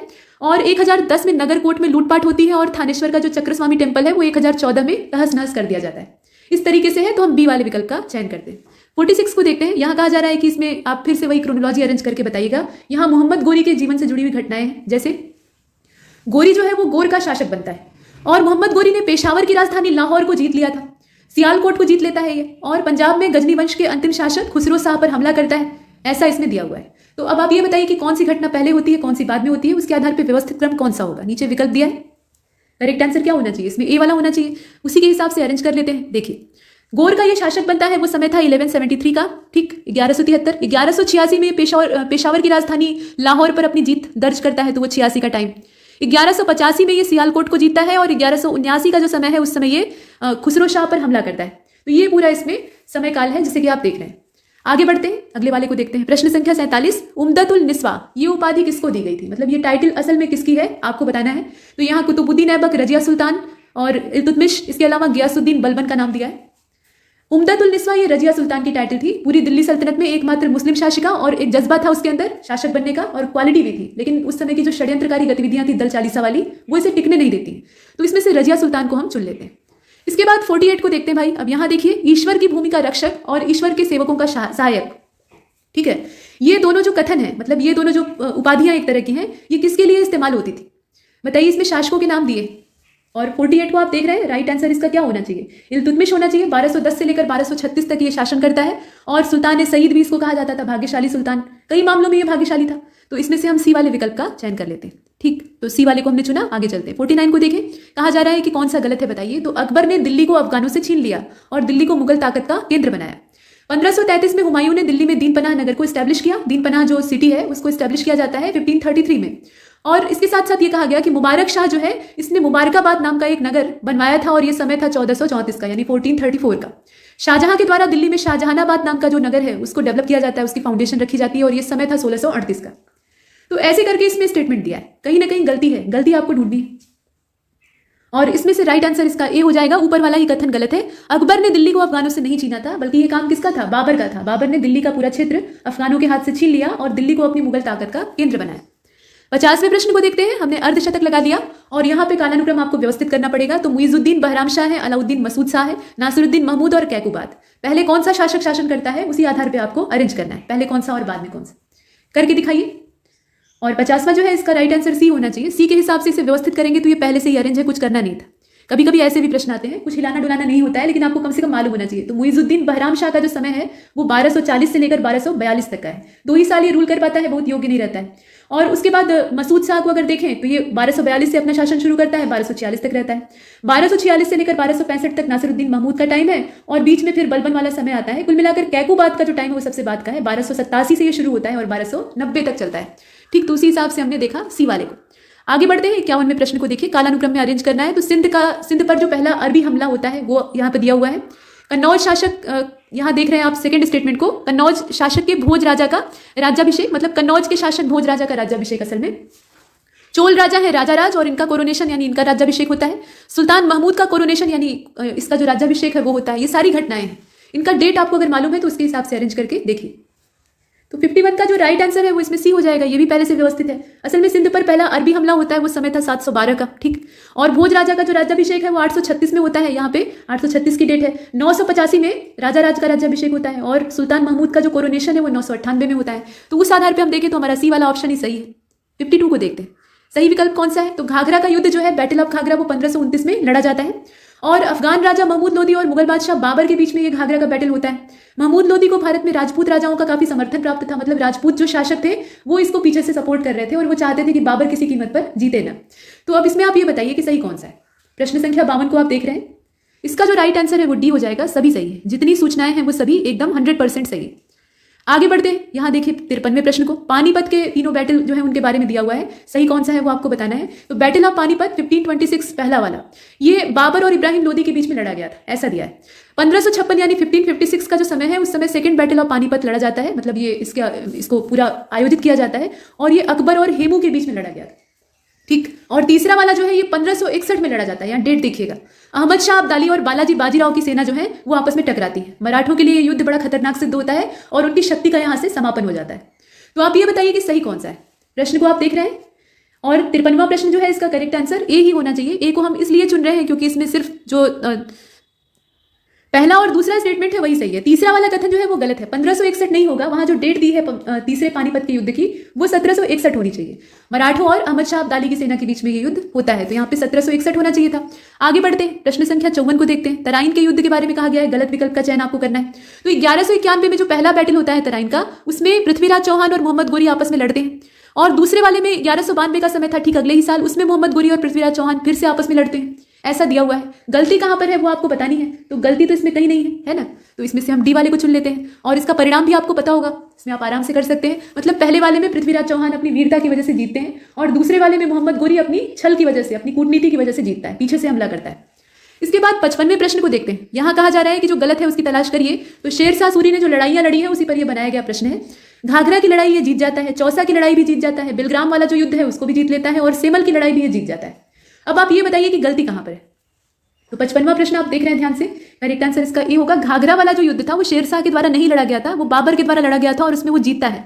घाघरा का युद्ध कब होता है, वो 1529 में होता है, बाबर उसमें विजेता था। बाकी जो है उसमें शेरशाह सूरी ही जीतता है। चौसा वाला 1539 में होता है, 1540 में कन्नौज वाला होता है, और सेमल का होता है 1544 में। इसके बाद 56 को देखते हैं, करेक्ट ऑप्शन आपको चुनना है। धनंजय के द्वारा रचा गया है रामाभ्युदय ग्रंथ है, और सोमदेव के द्वारा लिखा गया है ललित विग्रह राज को। जयचंद ने दशरूपक लिखा है, और यशोवर्मन ने लिखा है रंभा मंजरी को। ये सारे टेक्स्ट और उनके जो ऑथर हैं, उनके जो पोएट हैं, उनके नाम दिए हुए हैं। आप ये बताइए सही कौन, इसमें से सही ऑप्शन कौन सा है। बाकी सब गलत है, कोई एक सही। तो 56 को आप देख रहे हैं, करेक्ट आंसर इसका बी हो जाएगा। देखिए सोमदेव के द्वारा ललित विग्रह राज को रचा गया है, बाकी जानकारियां जो है गलत है। दशरूपक जो ग्रंथ है ये धनंजय के द्वारा लिखा गया है। रंभा मंजरी को लिखने वाले जयचंद हैं, और यशोवर्मन ने रामाभ्युदय को लिखा है। इसके बाद 57 को देखते हैं, इनकरेक्ट ऑप्शन इसमें से चुनकर आपको बाहर करना है। तो बंगाल को तुर्क लोग जो है वो परिपूर्ण नर्क कहा करते थे, मतलब ये परफेक्ट हेल उनके लिए था। और सही बात है, बंगाल इतना विस्तृत प्रांत हुआ करता था और इतना शक्तिशाली था, इसके अंदर अपार शक्ति थी कि इसका था पाना बड़ा मुश्किल था। मतलब पूरे बंगाल पर एक साथ नियंत्रण कर लिया जाए, ये दिल्ली सल्तनत के वश की बात नहीं थी, इसलिए इसको तोड़ने का प्रयास शुरू से ही होता है, और बाद में अंग्रेजी से तोड़ देते हैं, तो वजह वही रहती है। अब इसके बाद देखिए, बंगाल विद्रोह ही एकमात्र ऐसी बगावत थी जिसे कि बलबन ने दिल्ली से बाहर आकर दबाया, मतलब उसे बाहर आना पड़ता है। बलबन दिल्ली सल्तनत का पहला ऐसा सुल्तान था जिसने कि अपना वसैया घोषित किया था। वसैया का मतलब क्या होता है, वसीयत, अपनी बिल इन्होंने जारी की थी, और वसैया संकलित करना ही अफगानिस्तान की परंपरा थी। वसीयत लिखने का जो ट्रेडिशन है वो अफगानिस्तान से फॉलो किया गया था। अब आप ये बताइए कि गलत कौन सा है, इसमें गलती कहां पर है बताइए। तो करेक्ट आंसर इसका होना चाहिए डी वाला। यहाँ जो इसकी ट्रेडिशन का स्रोत बता दिया है ना, अफगानिस्तान नहीं होगा। अफगानिस्तान से ये परंपरा बलबन ने नहीं सीखी थी, बल्कि ये फारस की परंपरा थी, पर्सियन ये ट्रेडिशन था कि उसमें जो शासक होता था वो अपनी वसीयत लिखता था और उसमें आगे की चीजों के बारे में बताता था। बाकी सूचनाएं सही है। इसके बाद 58 को देखते हैं। यहाँ कहा जा रहा है कि अलाउद्दीन खिलजी का जो पूरा टेन्योर था उसमें किसके द्वारा व्यापारियों को परमिट जारी किए जाते थे। व्यापारियों को परमिट यानी लाइसेंस देने का काम कौन सा एडमिनिस्ट्रेटिव ऑफिशियल करता था बताइए। परवाना नवीस का काम था, बरीद मुमालिक का काम था, वकीलेदार या फिर सर्जनदार। और इसमें आप ध्यान से देखिए, पहले 58 का जो राइट आंसर है वो ए होना चाहिए। परवाना नवीस जो है वो ये काम करता था, और बाकी जो पद है उनके बारे में भी आपको पता होना चाहिए। बरीद मुमालिक ये गुप्तचर विभाग का प्रमुख अधिकारी होता था, मतलब इंटेलिजेंस ब्यूरो को ये पूरा संभालता था। वकीलेदार जो है ये महल की देखरेख करने का, पूरा राजकाज का जो जिम्मा है वो संभालने का काम करता था, मुख्य अधिकारी था। सर्जनदार जो था ये जितने भी बॉडीगार्ड होते थे उनका हेड होता था, उन्हें नियंत्रित करने का, उन्हें दिशा दिखाने का काम करता था। इसके बाद 59 को देखें। अब यहां पर पूछा गया कि तुगलक डायनेस्टी का अंतिम सुल्तान कौन था। यहां जो नाम दिए हैं देखकर बताइए। तो 59 का करेक्ट आंसर ये तो सीधा है, इसमें आप आराम से कर सकते हैं। नासिरुद्दीन महमूद को आप चुन लीजिए, जो कि डी वाले विकल्प में दिया हुआ है, और इसका जो समय है वो 1394 से लेकर 1412 तक का है। ये अंतिम सुल्तान था, और इसके वजीर का नाम, इसके मंत्री का नाम था मल्लू इकबाल। कभी कभी वो भी पूछा जाता है, तो डी को चुन लिया। इसके बाद 60वें प्रश्न में आपसे पूछ लिया गया कि कालानुक्रम क्या होगा बताइए। और मोहम्मद बिन तुगलक के समय में बहुत सारी बगावतें होती हैं। ये बहुत ही बुद्धिमान शासक था, पढ़ा लिखा था, मतलब जितने शासक दिल्ली सल्तनत में हुए हैं उसमें सबसे ज्यादा साक्षर यही था। लेकिन राजकाज संभालने का इसे तरीका नहीं पता था, सही समय पे सही फैसले नहीं लेता था, और इसीलिए असफल होता था। तो लोग इससे असंतुष्ट रहते थे। ठीक, जब ये मरता है तो लोग कहते हैं कि लोगों को इससे मुक्ति मिली और इससे लोगों से मुक्ति मिली। ये कथन किसी इतिहासकार का है, उसका नाम आप बताइएगा। तो कुल मिलाकर बताइए कि इसमें जो बगावतें हैं उनका क्रम क्या होना चाहिए। तो मुल्तान में शाहू अफगान जो है ये अपना रिवॉल्ट कर देते हैं। गुलबर्गा में अली शाह का विद्रोह हो जाता है, और बीदर में शिहाब सुल्तानी जो है वो विद्रोह कर देता है। इसमें क्रम व्यवस्थित करना था और कुछ नहीं करना है। तो 60वां प्रश्न आप देख रहे हैं, और करेक्ट आंसर इसका बी हो जाएगा। उसी हिसाब से इसको व्यवस्थित कर लीजिए, यानी उलट दीजिए। मतलब 1341 में शाहू अफगान का विद्रोह होता है, ये 1341 का है, यहाँ पे 1341 आप लिख लीजिए। अली शाह का जो विद्रोह है वो होता है 3940 में, मतलब 3940 वाला जो समय है उसमें होता है, और शिहाब सुल्तानी वाला जो है वो 3839 में होता है। ये समय दिया हुआ है, तो उस आधार पर अगर देखेंगे तो इसका जो बी वाला ऑप्शन है वो सही। इसके बाद 61वें प्रश्न को देखिए। यहाँ कहा जा रहा है कि सल्तनत का जो एडमिनिस्ट्रेशन था उसमें शब्दों का मतलब दिया है। उस समय जो शब्द होते थे, प्रशासनिक शब्द होते थे, उनका अर्थ दिया है। तो मुशरिफ मुमालिक जो है ये महालेखाकार यानी अकाउंटेंट जनरल होता था। इसमें से जो सही है उसकी तलाश आपको करनी है। और इसके बाद मुस्तौफी ममालिक जो था ये असल में पेंशन विभाग संभालता था। दीवान इशरफ का काम था ऑडिटर जनरल का, और दीवान इश्तिहाक जो होता था ये असल में ऑडिटर का डिपार्टमेंट होता था। तो आप ये बताइए कि सही कौन सा है। प्रश्न संख्या 61, ऊपर वाला ही सही है, ए वाले विकल्प को चुन लीजिए। यहाँ पे जो मुशर्रिफ ममालिक दिया है वो सही है कि अकाउंटेंट जनरल होता था। बाकी मुस्तौफी ममालिक जो था ये असल में ऑडिटर जनरल होता था। दीवान इशरफ जो आप देख रहे हैं ये ऑडिटर का डिपार्टमेंट होता था, और पेंशन डिपार्टमेंट को कहा जाता था दीवान इश्तिहाक। इसके बाद 62वें प्रश्न में देखें, पूछा जा रहा है कि इसमें से कौन सा डिपार्टमेंट ऐसा है जिसको कि फिरोज शाह तुगलक ने स्टैब्लिश नहीं किया था। तो इसमें दीवान बंदगान है, इमलाक डिपार्टमेंट है, और दीवान खैरात है, दीवान रियासत है। बताएं इसमें से फिरोज शाह तुगलक ने किसको स्थापित नहीं किया था। तो दीवान रियासत जो इसमें आप देख रहे हैं वो असल में फिरोज शाह तुगलक के द्वारा नहीं बल्कि मोहम्मद बिन तुगलक के द्वारा एस्टैब्लिश किया जाता है। बाकी जितने हैं वो फिरोज शाह तुगलक के द्वारा एस्टैब्लिश किए जाते हैं। ठीक, तो इसमें से हमने डी को चुन लिया। क्वेश्चन नंबर 63, करेक्ट ऑप्शन आपको चुनना है। संगम डायनेस्टी के संस्थापक यानी फाउंडर जो थे वो वीर नरसिंह थे। सालुक डायनेस्टी की नींव रखने वाले हरिहर और बुक्का भाई थे, और नरसिंह इन्होंने तुलुक डायनेस्टी की नींव रखी थी। अरवीडियों के संस्थापक थे तिरुमाल। अब इसमें आप ये बताइए कि सही कौन सा है। सारी जानकारियां उलट फेर करके दी है, कोई एक ठीक है और कौन सा ठीक है। तो 63वां आप देखें, और इसका जो राइट आंसर है वो डी हो जाएगा। फाउंडर ऑफ अरवीडू डायनेस्टी यही एकमात्र सही दिया है। विजयनगर इंपायर का ये लास्ट जो राजवंश है इसे आप देख रहे हैं। बाकी अगर आप देखें तो विजयनगर साम्राज्य में शुरुआत कहाँ से होती है, हरिहर और बुक्का से होती है। संगम राजवंश की नींव वही रखते हैं, तो संगम राजवंश के फाउंडर वही है। सालुक डायनेस्टी के फाउंडर है नरसिंह, और तुलुक के कौन से हैं, वीर नरसिंह। नरसिंह और वीर नरसिंह में कंफ्यूज नहीं होना है। इसके बाद क्वेश्चन नंबर 64 को देखते हैं। यहाँ पूछा जा रहा है कि which of the following ruler had the shortest reign, मतलब इसमें सबसे छोटा जो शासनकाल है वो कौन से शासक का है। जो नाम दिए हैं उन्हें आप देख रहे हैं।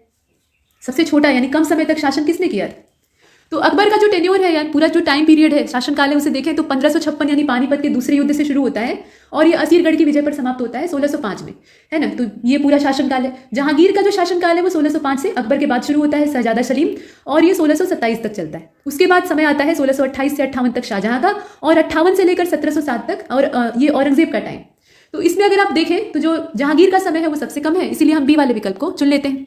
इसके बाद चलते हैं आगे, और यहाँ कहा जा रहा है कि 65वें प्रश्न में बताइए भारत में किसका मकबरा स्थित नहीं है, मतलब कौन सा ऐसा रूलर है जिसका मकबरा यानी टॉम्ब जो है वो भारत में नहीं है। नीचे शासकों के नाम दिए हैं, मुगल शासक है, और करेक्ट आंसर इसमें क्या होगा, बी वाला हो जाएगा। जहांगीर का मकबरा जो है वो पहले था भारत में, लेकिन बंटवारे के बाद चला गया पाकिस्तान में, और फिलहाल वो लाहौर में है ना। तो इसमें से हम जो बी वाला ऑप्शन है उसको चुन लेते हैं। बाकी जो है वो भी मालूम होना चाहिए। दिल्ली में हुमायूं का है, दौलताबाद में है औरंगजेब का, और सिकंदरा में है अकबर का। इसके बाद 66वें को देखते हैं। इसमें से कौन सा शासक ऐसा था जिसे कि फूलों से काफी ज्यादा लगाव था, फूल उसे बहुत पसंद थे, और उसी के संकेत पे, उसी के इंडिकेशन पे जो कवि मतीराम है उन्होंने गुले अफशा नाम का एक शाही उद्यान की प्रशंसा में ग्रंथ लिख डाला। पहले के जो शासक होते थे उनके शौक भी बड़े निराले होते थे, तो फूलों का शौक इसमें से किसको था, आप बताइए। प्रश्न संख्या 66, करेक्ट आंसर इसका बी होगा। जहांगीर को इस तरह के शौक थे, ठीक है, जहांगीर को फूलों का काफी शौक था, और हम बी वाले विकल्प का चयन करते हैं। इसके बाद 67वें को देखते हैं। सही विकल्प का चयन करना है। गुरु नानक देव जो है इन्होंने संगत सभा को स्टैब्लिश किया था। गुरु अंगद देव जो है इन्होंने गुरुमुखी स्क्रिप्ट को जन्म दिया था, मतलब शुरुआत यही करते हैं। और कंपाइलेशन ऑफ गुरु ग्रंथ साहब ये काम जो है ये गुरु अर्जुन देव का था। आप ये बताइए कि सिख गुरुओं के बारे में जो इन्फॉर्मेशन है सही कौन सी है इसमें से। करेक्ट आंसर इसका डी होगा। तीनों ही जानकारियां सही, ठीक है। गुरु अंगद देव जो है ये गुरुमुखी लिपि के जनक थे। संगत सभा की स्थापना गुरु नानक देव स्वयं करते हैं, और अर्जुन देव के द्वारा गुरु ग्रंथ साहब का कंपाइलेशन किया जाता है। जानकारियां बिल्कुल ठीक। इसके बाद 68वें प्रश्न को देखिए। Select the incorrect option. Haidar Ali जो है इन्होंने मॉडर्न आर्मरी स्टैब्लिश की थी डिंडीगुल में, मैसूर में, और ये समय था 1755 का। फ्रांसीसियों के साथ इनका काफी लगाव था। और औरंगजेब का चीफ दीवान जो था उसका नाम था असद खान। राजा रंजीत सिंह जो है इन्होंने अदालत ए आला नाम की एक संस्था को स्थापित किया था मुंबई में, जबकि अलाउद्दीन खिलजी ने पब्लिक डिस्ट्रीब्यूशन सिस्टम यानी जो सार्वजनिक वितरण प्रणाली है उसको शुरू किया था। गलती कहां पर है, पूरे प्रश्न को आप देख रहे हैं। सी वाला इसमें गलत है, बाकी सब सही है, ठीक। ध्यान से देखिएगा, सी वाला जो स्टेटमेंट है वही गलत है। राजा रंजीत सिंह जो है ये लाहौर में अदालत आला की स्थापना करते हैं, मुंबई में नहीं। इनका क्षेत्र कहाँ था, लाहौर में था। तो इसमें से हमने सी को बाहर कर लिया, बाकी जानकारियां ठीक। इसके बाद 69वें प्रश्न को देखें। यहाँ 3 कथन है, गलत की तलाश आपको करनी है। तो बेरोजगार लोग जो थे उनकी सहायता के लिए फिरोज शाह तुगलक ने एक रोजगार कार्यालय की स्थापना की थी, मतलब ये एम्प्लॉयमेंट ऑफिस खोल रखा था जहां से कि रोजगार देने का काम होता था। मंगोल हमलावर चंगेज खां ये भारत की उत्तरी पश्चिमी सीमा पर आ जाता है और अंदर घुसने का प्रयास करता है, तो ये समय था कुतुबुद्दीन ऐबक का, ऐसा दिया हुआ है। और बाबर ने अपनी पुस्तक बाबरनामा में मेवाड़ राज्य का उल्लेख किया है। हिंदू राज्यों का उल्लेख है तो उसमें मेवाड़ भी है, ऐसा कहा गया। आप ये बताइए गलती कहां पर है। तो प्रश्न संख्या 69 को आप देख रहे हैं, राइट आंसर इसका बी हो जाएगा। यहां देखिए दूसरा स्टेटमेंट जो है वो गलत है। चंगेज खां ये भारत के उत्तर पश्चिमी सीमा पर आकर बैठ जाता है और अंदर आने की कोशिश करता है, साम्राज्य को तबाह करना चाहता है। ये समय कुतुबुद्दीन ऐबक का नहीं था बल्कि इल्तुतमिश का था, और इल्तुतमिश बड़ी ही चालाकी से उसे टाल देता है। तो इसमें से बी वाले विकल्प को हमने देखा, वो एक भगोड़े की तलाश करते हुए भारत तक आ गया था। इसके बाद प्रश्न संख्या 70 को देखते हैं। यहाँ आपको अरेंज करना है क्रोनोलॉजी। तो ईस्ट इंडिया कंपनी, अब यहाँ से मॉडर्न इंडियन हिस्ट्री के क्वेश्चन जो है वो दिखाई दे रहे हैं। ईस्ट इंडिया कंपनी ने दक्षिण में अपना जो पहला कारखाना है, पहली फैक्ट्री है, वो मसूलीपत्तनम में स्टैब्लिश की थी। ईस्ट इंडिया कंपनी ने हुगली को, मतलब बंगाल क्षेत्र जो है, उसमें व्यापार करने की अनुमति को प्राप्त कर लिया था।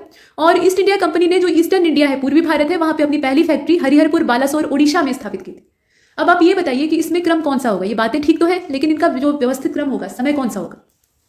तो 70वां आप देख रहे हैं और इसका जो राइट आंसर है वो ए ही होना चाहिए। ये पहले से ही अरेंज है, इसमें कुछ नहीं करना है। मतलब आप देखें कि 1605 में जो डच है वो मसूलीपत्तनम में अपनी पहली फैक्ट्री लगाते हैं। ये समय कौन सा है? 1605 का है। उसके बाद हुगली में व्यापार केंद्र जो है, व्यापार करने की जो अनुमति है वो प्राप्त होती है। और वो वाला जो समय है, यहाँ सूचनाएं देने में थोड़ा सा मिस्टेक हुआ है, उसे ध्यान दीजिएगा। देखिए, ईस्ट इंडिया कंपनी, यहाँ जो ब्रिटिश ईस्ट इंडिया कंपनी है उसकी बात हो रही है, तो उसके आधार पे देखें तो 1616 में ईस्ट इंडिया कंपनी जो है ये दक्षिण भारत में, मतलब साउथ इंडिया में अपनी पहली फैक्ट्री स्टैब्लिश करती है और वो जगह थी मसूलीपत्तनम। तो ये 1616 का समय, ठीक। और उसके बाद 1633 में हरिहरपुर, बालासोर में ये पहली फैक्ट्री जो पूर्वी भारत का हिस्सा है वहां स्टैब्लिश करते हैं। तो ये 1633 का टाइम है। और उसके बाद आप देखें ये वाला, और उसके बाद आप देख रहे हैं दूसरा वाला 1651 का जो टाइम है, उसमें ये हुगली में व्यापार करने की परमिट को प्राप्त कर लेते हैं। तो उस आधार पे अगर देखा जाए तो इसका जो ए वाला ऑप्शन है वो सही है। इसमें थोड़ा सा हेरफेर करना पड़ेगा। सबसे पहले इसमें पहले वाले को रखेंगे, उसके बाद तीसरे वाले को, तब जाकर दूसरे वाले को, ठीक। तो ऐसे इसका क्रम रहेगा। इसके बाद 71वें प्रश्न को देखते हैं। यहाँ देखिए पूछा जा रहा है कि इसमें क्रोनोलॉजी कौन सी होगी, इसमें भी अरेंज करना है। तो औरंगजेब ने अंग्रेजों को बंगाल में व्यापार करने के लिए एक फरमान जारी किया था। ये जो फरमान है औरंगजेब का, ये ब्रिटिशों को ट्रेड करने की परमिट देता था बंगाल में। वास्को डी गामा दूसरी बार भारत आता है, क्योंकि पहली बार आया था तो यहाँ से काली मिर्च इत्यादि ले गया था, बड़ा मुनाफा उसको हुआ था बड़े पैमाने पर, तो लालच में दोबारा आता है। और पुर्तगाली गवर्नर बनके अल्फांसो डी अल्बुकर्क जो है ये भारत में आता है। Dutch east India company establish होती है। ये सारी सूचनाएं दे दी है। इनकी डेट अगर आपको पता है तो इसको व्यवस्थित करिएगा और बताइए क्रम क्या होना चाहिए। तो 71 आप देख रहे हैं और राइट आंसर इसका बी हो जाएगा। इसमें अगर आप व्यवस्थित करके देखें तो इसका जो बी वाला ऑप्शन है वो आपको सही जानकारी देता है। मतलब 1667 का जो टाइम है, 1667 का, उस समय बंगाल में ट्रेड करने की जो परमिट है वो औरंगजेब के फरमान से अंग्रेजों को प्राप्त होती है।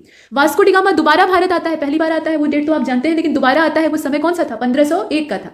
1509 में अल्फांसो डी अल्बुकर्क जो है ये गवर्नर बन के आता है और Dutch east India company establish होती है 1602 में। तो उस हिसाब से अगर देखा जाए तो इसका जो बी वाला क्रम है वो सही।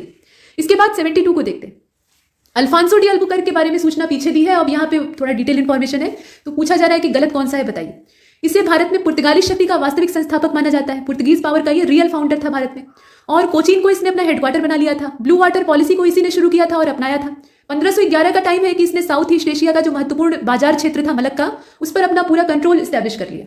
ये सारी सूचनाएं दे दी। आपको ये बताना है कि इसमें गलत कौन सा है। प्रश्न आप ध्यान से देखें।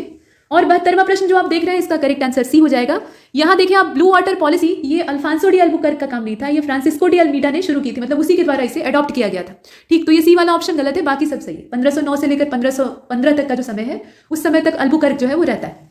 इसके बाद 73वें प्रश्न को देखें। यहाँ कहा जा रहा है कि पहली जो डच फैक्ट्री है वो स्टैब्लिश हुई थी और कहाँ पर हुई थी वो जगह बताइए।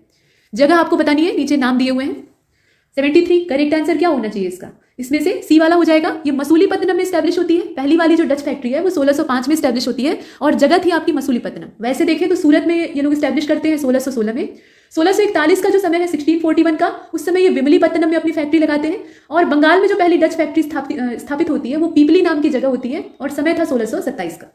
इसके बाद अगले प्रश्न में चले, यानी 74वां पूछ रहा है कि 1601 से लेकर 1612 तक ब्रिटिश ईस्ट इंडिया कंपनी के मुनाफे की दर प्रतिवर्ष कितनी थी? मुनाफा इन लोगों को हर साल कितना % होता था वो आपको बताना है। समय एक दे दिया है कि उस टाइम रेंज के भीतर देखिए। तो करेक्ट आंसर इसका बी हो जाएगा। 20% का मुनाफा आमतौर पे हुआ करता था। ये समय था 1601 से लेकर 1612। इतना बुरा भी नहीं है, शुरुआती है और इतना खराब भी नहीं। इसके बाद 75 को देखते हैं। यहाँ कहा गया कि गलत कौन सा है बताइए। तो कैप्टन हॉकिंस ऐसा पहला अंग्रेज था जिसने कि समुद्र के रास्ते भारत की जमीन पर पैर रखा था। और 1613 में जहांगीर ने अंग्रेजों को सूरत में एक स्थायी फैक्ट्री लगाने की परमिट दे दी थी, मतलब ये अपना स्थायी कारखाना वहां पे चला सकते हैं। 1611 में अंग्रेजों ने मसूलीपत्तनम में एक व्यापारिक कोठी स्थापित की थी, मतलब जो ट्रेडिंग हाउस है वो इन्होंने स्टैब्लिश किया था मसूलीपत्तनम में।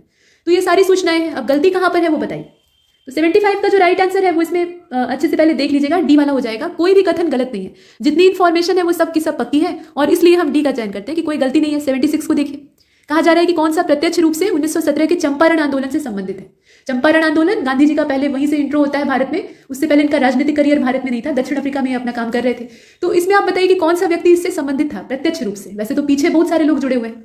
चंपारण सत्याग्रह की बात हो रही है, महादेव देसाई, नरहरि पारिख और डॉक्टर राजेंद्र प्रसाद। इसमें देखिए डी वाला ऑप्शन हो जाएगा। तीनों लोग संबंधित थे, इसमें तीनों ही लोगों का नाम जो है वो चंपारण आंदोलन से जुड़ा हुआ है। आगे बढ़ते हैं, प्रश्न संख्या 77 को देखते हैं। यहाँ कहा जा रहा है कि मुंबई में 1921 में एक प्रचारक पुस्तिका प्रकाशित होती है जिसका नाम था गांधी बनाम लेनिन, गांधी वर्सेस लेनिन। और ये जो मैगजीन या ये कहा जाए कि बुकलेट पब्लिश होती है, इसका स्थान मुंबई है। और आप ये बताइए कि किसके द्वारा इसको शुरू किया गया था। इसके लेखक निम्नलिखित में से कौन थे? यतीन्द्रनाथ थे, अजय घोष थे, फणींद्रनाथ घोष थे या फिर डांगे थे? 77 ये असल में जो इसमें आप देख रहे हैं पत्रिका, प्रचारक पुस्तिका असल में थी गांधी बनाम लेनिन। इसके लेखक थे S.A. डांगे और समय था 1921 का। बाकी जितने नाम आप देख रहे हैं वो हिंदुस्तान समाजवादी प्रजातंत्र संघ के संस्थापक थे, तो वो अलग चीज है। इसमें से हम डी को चुन लेते हैं। अच्छा, इसके बाद प्रश्न संख्या 78 में पूछा गया कि 1901 में रविंद्रनाथ टैगोर जी के द्वारा शांति निकेतन में एक स्कूल शुरू किया जाता है और ये कुछ ही वर्ष बाद, मतलब कुछ वर्षों के अंतराल के बाद विश्व भारती के नाम से बहुत प्रख्यात यूनिवर्सिटी बन जाता है। इसकी कीर्ति इतनी बढ़ती है। तो वो समय कौन सा था जिस समय कि इसे विश्व भारती विश्वविद्यालय के तौर पर जाना गया, पूरी दुनिया में ये विख्यात हो गया? समय आपको सिर्फ बताना है इसमें। तो 78 आप देख रहे हैं, सी वाले ऑप्शन को चुन लीजिए। ये 1918 का समय था। विश्व भारती के नाम से ये प्रख्यात विश्वविद्यालय में परिवर्तित हो जाता है और महान प्रहरी की उपाधि रविंद्रनाथ टैगोर को दी जाती है गांधी जी के द्वारा। तो इसमें से हम जो सी वाला ऑप्शन है 1918 वाला, उसको चुन लेते हैं। इसके बाद 79वें प्रश्न को देखें। गलत विकल्प का आपको चयन करना है बाबा साहेब अम्बेडकर के बारे में। तो इन्होंने 1936 का जो टाइम है शेड्यूल कास्ट फेडरेशन की स्थापना की थी और बाद में यही पार्टी जो है ये all India independent labour party में कन्वर्ट हो जाती है, परिवर्तित हो जाती है। 1945 का टाइम है people's education society of India की स्थापना होती है। ये दो कथन है, अम्बेडकर से इनका संबंध है। अब आप ये बताइए गलती कहां पर है? तो 79 को आप देख रहे हैं, राइट आंसर इसका ए होगा। पहला ही कथन गलत है, बाकी सब सही, मतलब दूसरा वाला सही है, केवल पहला वाला जो कथन है वो गलत है और इसीलिए हम इसमें ए का चयन करते हैं। असल में ये जो इंडिपेंडेंट लेबर पार्टी है इसको स्टैब्लिश किया जाता है 1936 में और उसके बाद विधानसभा चुनाव इत्यादि होता है, 15 सीटें जीतते हैं और बाद में यही वाली जो पार्टी है ये all India schedule caste federation के तौर पे परिवर्तित हो जाती है। तो इसमें उल्टा दे दिया है और इसीलिए पहला वाला स्टेटमेंट जो है वो गलत हो गया है, दूसरा वाला सही है। 80वें प्रश्न को देखते हैं। गलत विकल्प का आपको चयन करना है। डेनमार्क में भारतीय व्यापार के लिए 1620 में तंजौर में, मतलब ये डेनमार्क की जो ईस्ट इंडिया कंपनी थी उसने तंजौर में अपना केंद्र स्थापित किया था और समय कौन सा था? 1620 का था। ठगी की जो प्रैक्टिस है उसको समाप्त करने का काम ये 1830 में किया गया था। ठगों का बड़ा आतंक हुआ करता था तो उसका दमन किया गया। भारत में पहला आने वाला डच जहाज था जिसका नाम था रेड ड्रैगन। ये डच जहाज है जो कि भारत आता है और इसका नाम था रेड ड्रैगन। लॉर्ड कर्जन ने 1901 में एक इरिगेशन डिपार्टमेंट स्टैब्लिश किया था, इरिगेशन कमीशन स्टैब्लिश किया था असल में। अब इसमें आप ये बताइए गलती कहां पर है? तो करेक्ट आंसर इसका सी हो जाएगा। ये भारत आने वाला जो रेड ड्रैगन नाम का जहाज था ये पहला डच जहाज नहीं था बल्कि पहला इंग्लिश जहाज था। ये अंग्रेजों के द्वारा लाया गया था, ठीक, डचों के द्वारा नहीं। बाकी सूचनाएं सही है। इसके बाद 81वें प्रश्न में कहा गया कि 1942 में आजाद हिंद फौज को स्थापित किया जाता है और इसमें कौन से नेताओं की सहायता इसे प्राप्त होती है, मतलब किसके सहयोग से ये स्थापित होता है? तो नीचे नाम दे रखे हैं और पूरा प्रश्न आप देखिए।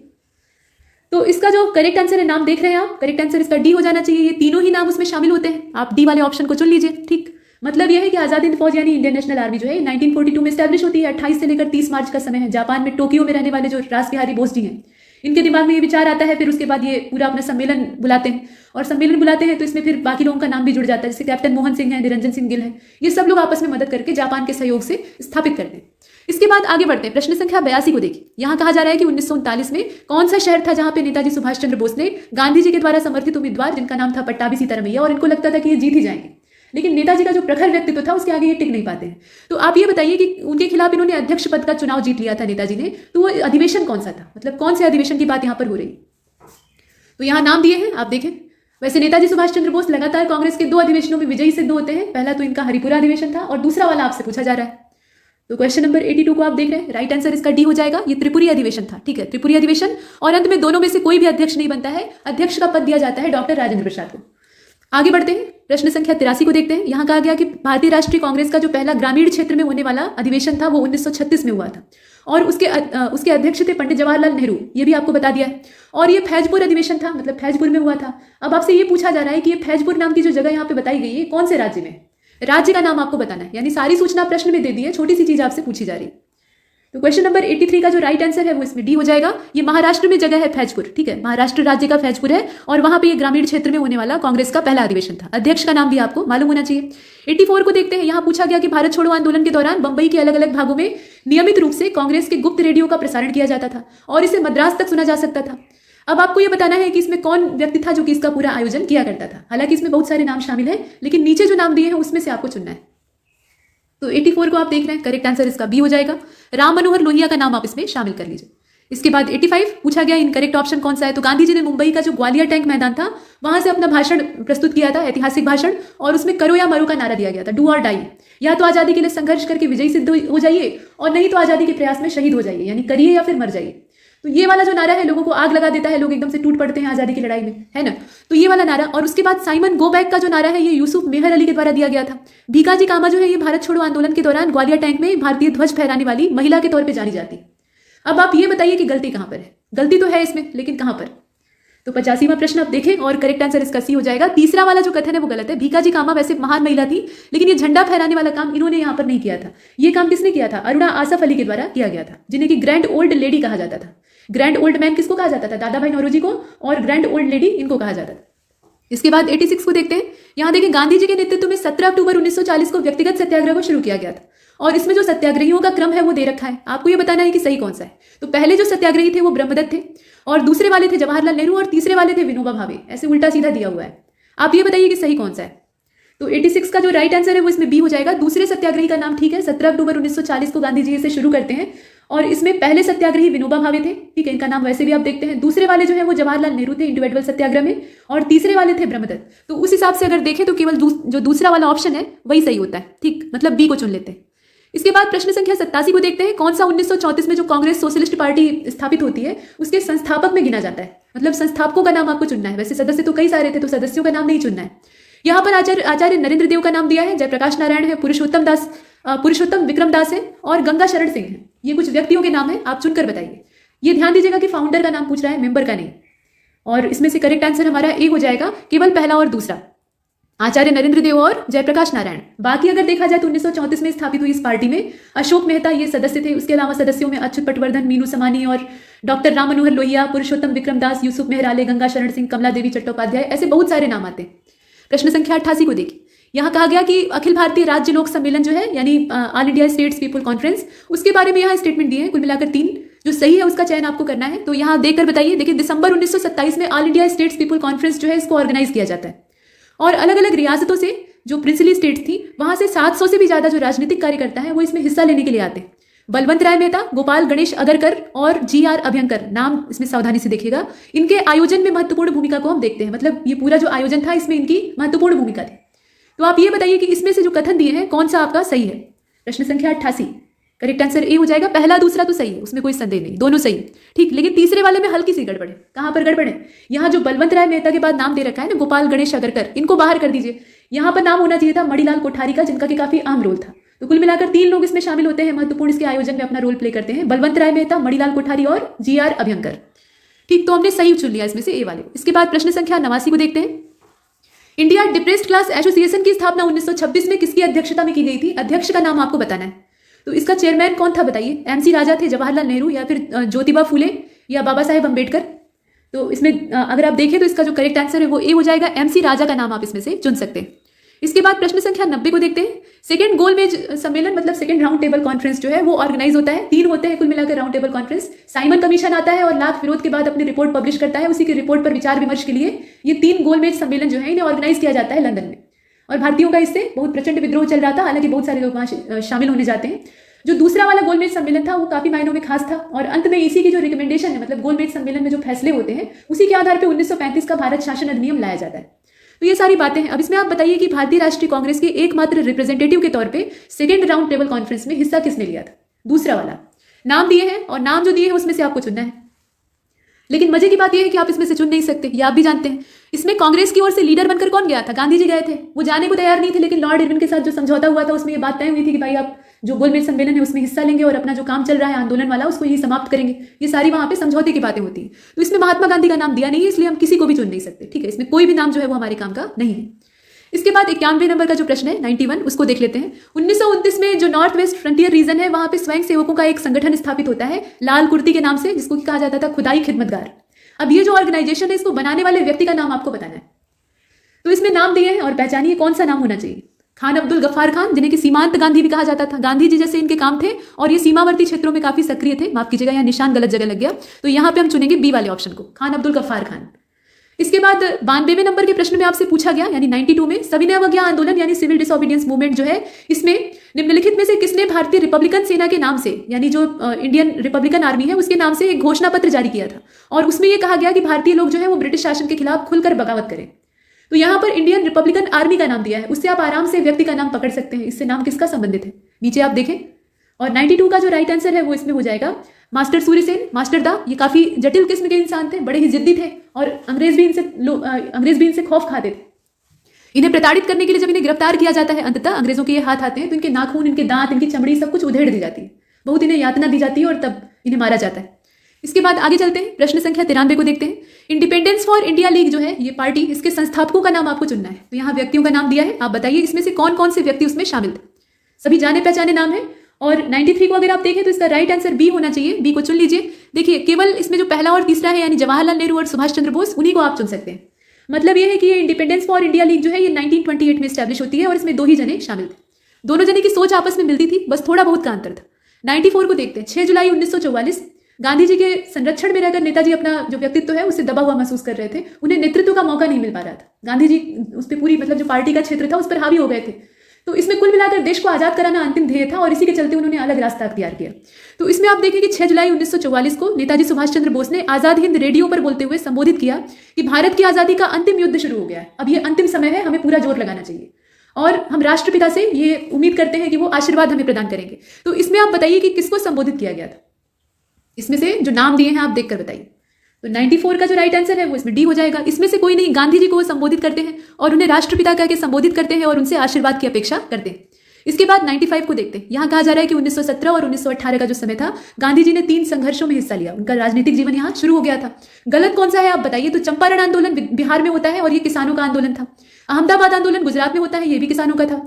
और फार्मर मूवमेंट था खेड़ा वाला भी, जो कि गुजरात में होता है। इसमें गलती कौन सी है वो आपको ढूंढनी है।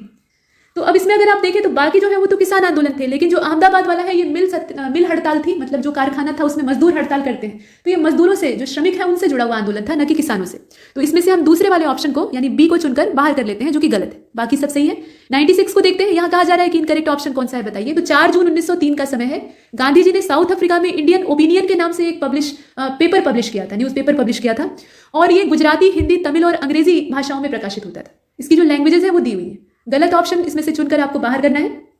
करेक्ट आंसर क्या होना चाहिए, डी होना चाहिए। इसमें से कुछ भी गलत नहीं है, दोनों ही सूचनाएं सही है। 4 जून 1903 की बात है, समय भी पूछा जा सकता है और ये दक्षिण अफ्रीका में प्रकाशित होता था जो पत्र है। कई सारी भाषाओं में पब्लिश होने की वजह से इसकी लोकप्रियता भी अच्छी खासी थी, तो हम डी को चुनते हैं। इसके बाद 97 को देखते हैं। यहाँ कहा गया कि किन लोगों ने मिलकर 1904 में मसूलीपत्तनम में किस्तना नाम की जो पत्रिका है उसको पब्लिश करना शुरू किया। ये कौन से व्यक्ति थे, व्यक्तियों का नाम आपको चुनना है और इसमें से आप ए वाले ऑप्शन को चुन लेंगे क्योंकि इसमें सिर्फ जो पहला और दूसरा है यानी टी प्रकाशम और कृष्णा राव वो इसमें शामिल होते हैं। 1904 का समय था, मसूलीपत्तनम से ये पत्रिका स्टार्ट होती है। इसमें वीरेशलिंगम पंतलू का नाम नहीं शामिल है, ध्यान दीजिएगा। इसके बाद 98 को देखते हैं। यहाँ पूछा जा रहा है कि भारतीय जूट मिल के श्रमिकों के द्वारा 1906 का जो समय था, बजबज नाम के स्थान से भारतीय मिल हैंड्स यूनियन की स्थापना की जाती है। अब ये जो भारतीय मतलब इंडियन मिल हैंड्स यूनियन है, इसको स्टैब्लिश करने में महत्वपूर्ण रोल किसका था, इंपॉर्टेंट रोल किसने प्ले किया था, उस व्यक्ति का नाम आपको बताना है। नीचे कुछ महान व्यक्तियों के नाम दिए हुए हैं, उसमें से आप चुनिए। देखिए इसका करेक्ट आंसर ए हो जाएगा। अश्विनी कुमार बनर्जी के द्वारा ये जो इंपॉर्टेंट रोल है इसे प्ले किया गया था और बजबज नाम की ये जो जगह है ना, ये पश्चिम बंगाल में फिलहाल जो दक्षिण 24 परगना जिला है वहां पे पड़ती है। ठीक, तो इसमें से हम ए वाले ऑप्शन को चुन लेते हैं, अश्विनी कुमार बनर्जी। इसके बाद 99 को देखते हैं। बंगाल का विभाजन हुआ, विरोध हो रहा था उसका, तो इसमें सबसे पहले किसका सजेशन था कि लोगों को अपना जो ब्रिटिश सामान का वो लोग इस्तेमाल कर रहे हैं, ब्रिटिश लोगों का जो सामान है, विदेशी सामान है, उसका इस्तेमाल कर रहे हैं, उसका टोटल बहिष्कार कर देना चाहिए। तो ये बहिष्कार वाला जो सजेशन है ये किसका था बताइए। यहाँ कुछ व्यक्तियों के नाम दिए हैं और 99 का जो करेक्ट आंसर है वो सी हो जाएगा। कृष्ण कुमार मित्र ने ये सबसे पहले सलाह दी थी और कैसे सलाह दी थी, तो ये एक पत्र निकाल रहे थे, मतलब आप देखें कि इनकी जो बंगाली पत्रिका है, बंगाली मैगजीन है जिसका नाम है संजीवनी, उसके एडिटर हुआ करते थे और उसमें पत्रिका में 13 जुलाई 1905 का जो इसका अंक प्रकाशित होता है उसमें ये सजेशन दिया जाता है, एडिटोरियल उसका रहता है, उसमें सजेशन रहता है कि जो विदेशी वस्त्र है उनकी होली जलाई जाए, उसका बहिष्कार किया जाए। इसके बाद लास्ट क्वेश्चन इस पूरे टेस्ट का देखते हैं, जिसमें पूछा गया है कि निम्नलिखित में से किसने भारतीय राष्ट्रीय आंदोलन के महान अग्रणी भारतीय नेता दादा भाई नौरोजी के निजी सचिव के रूप में काम किया था। मतलब ओवरऑल दादा भाई नौरोजी का प्राइवेट सेक्रेटरी कौन था, इसमें से कौन सी महिला थी वो आपको बताना है। नीचे नाम दिए हैं, सभी महिलाओं के नाम आप देख रहे हैं।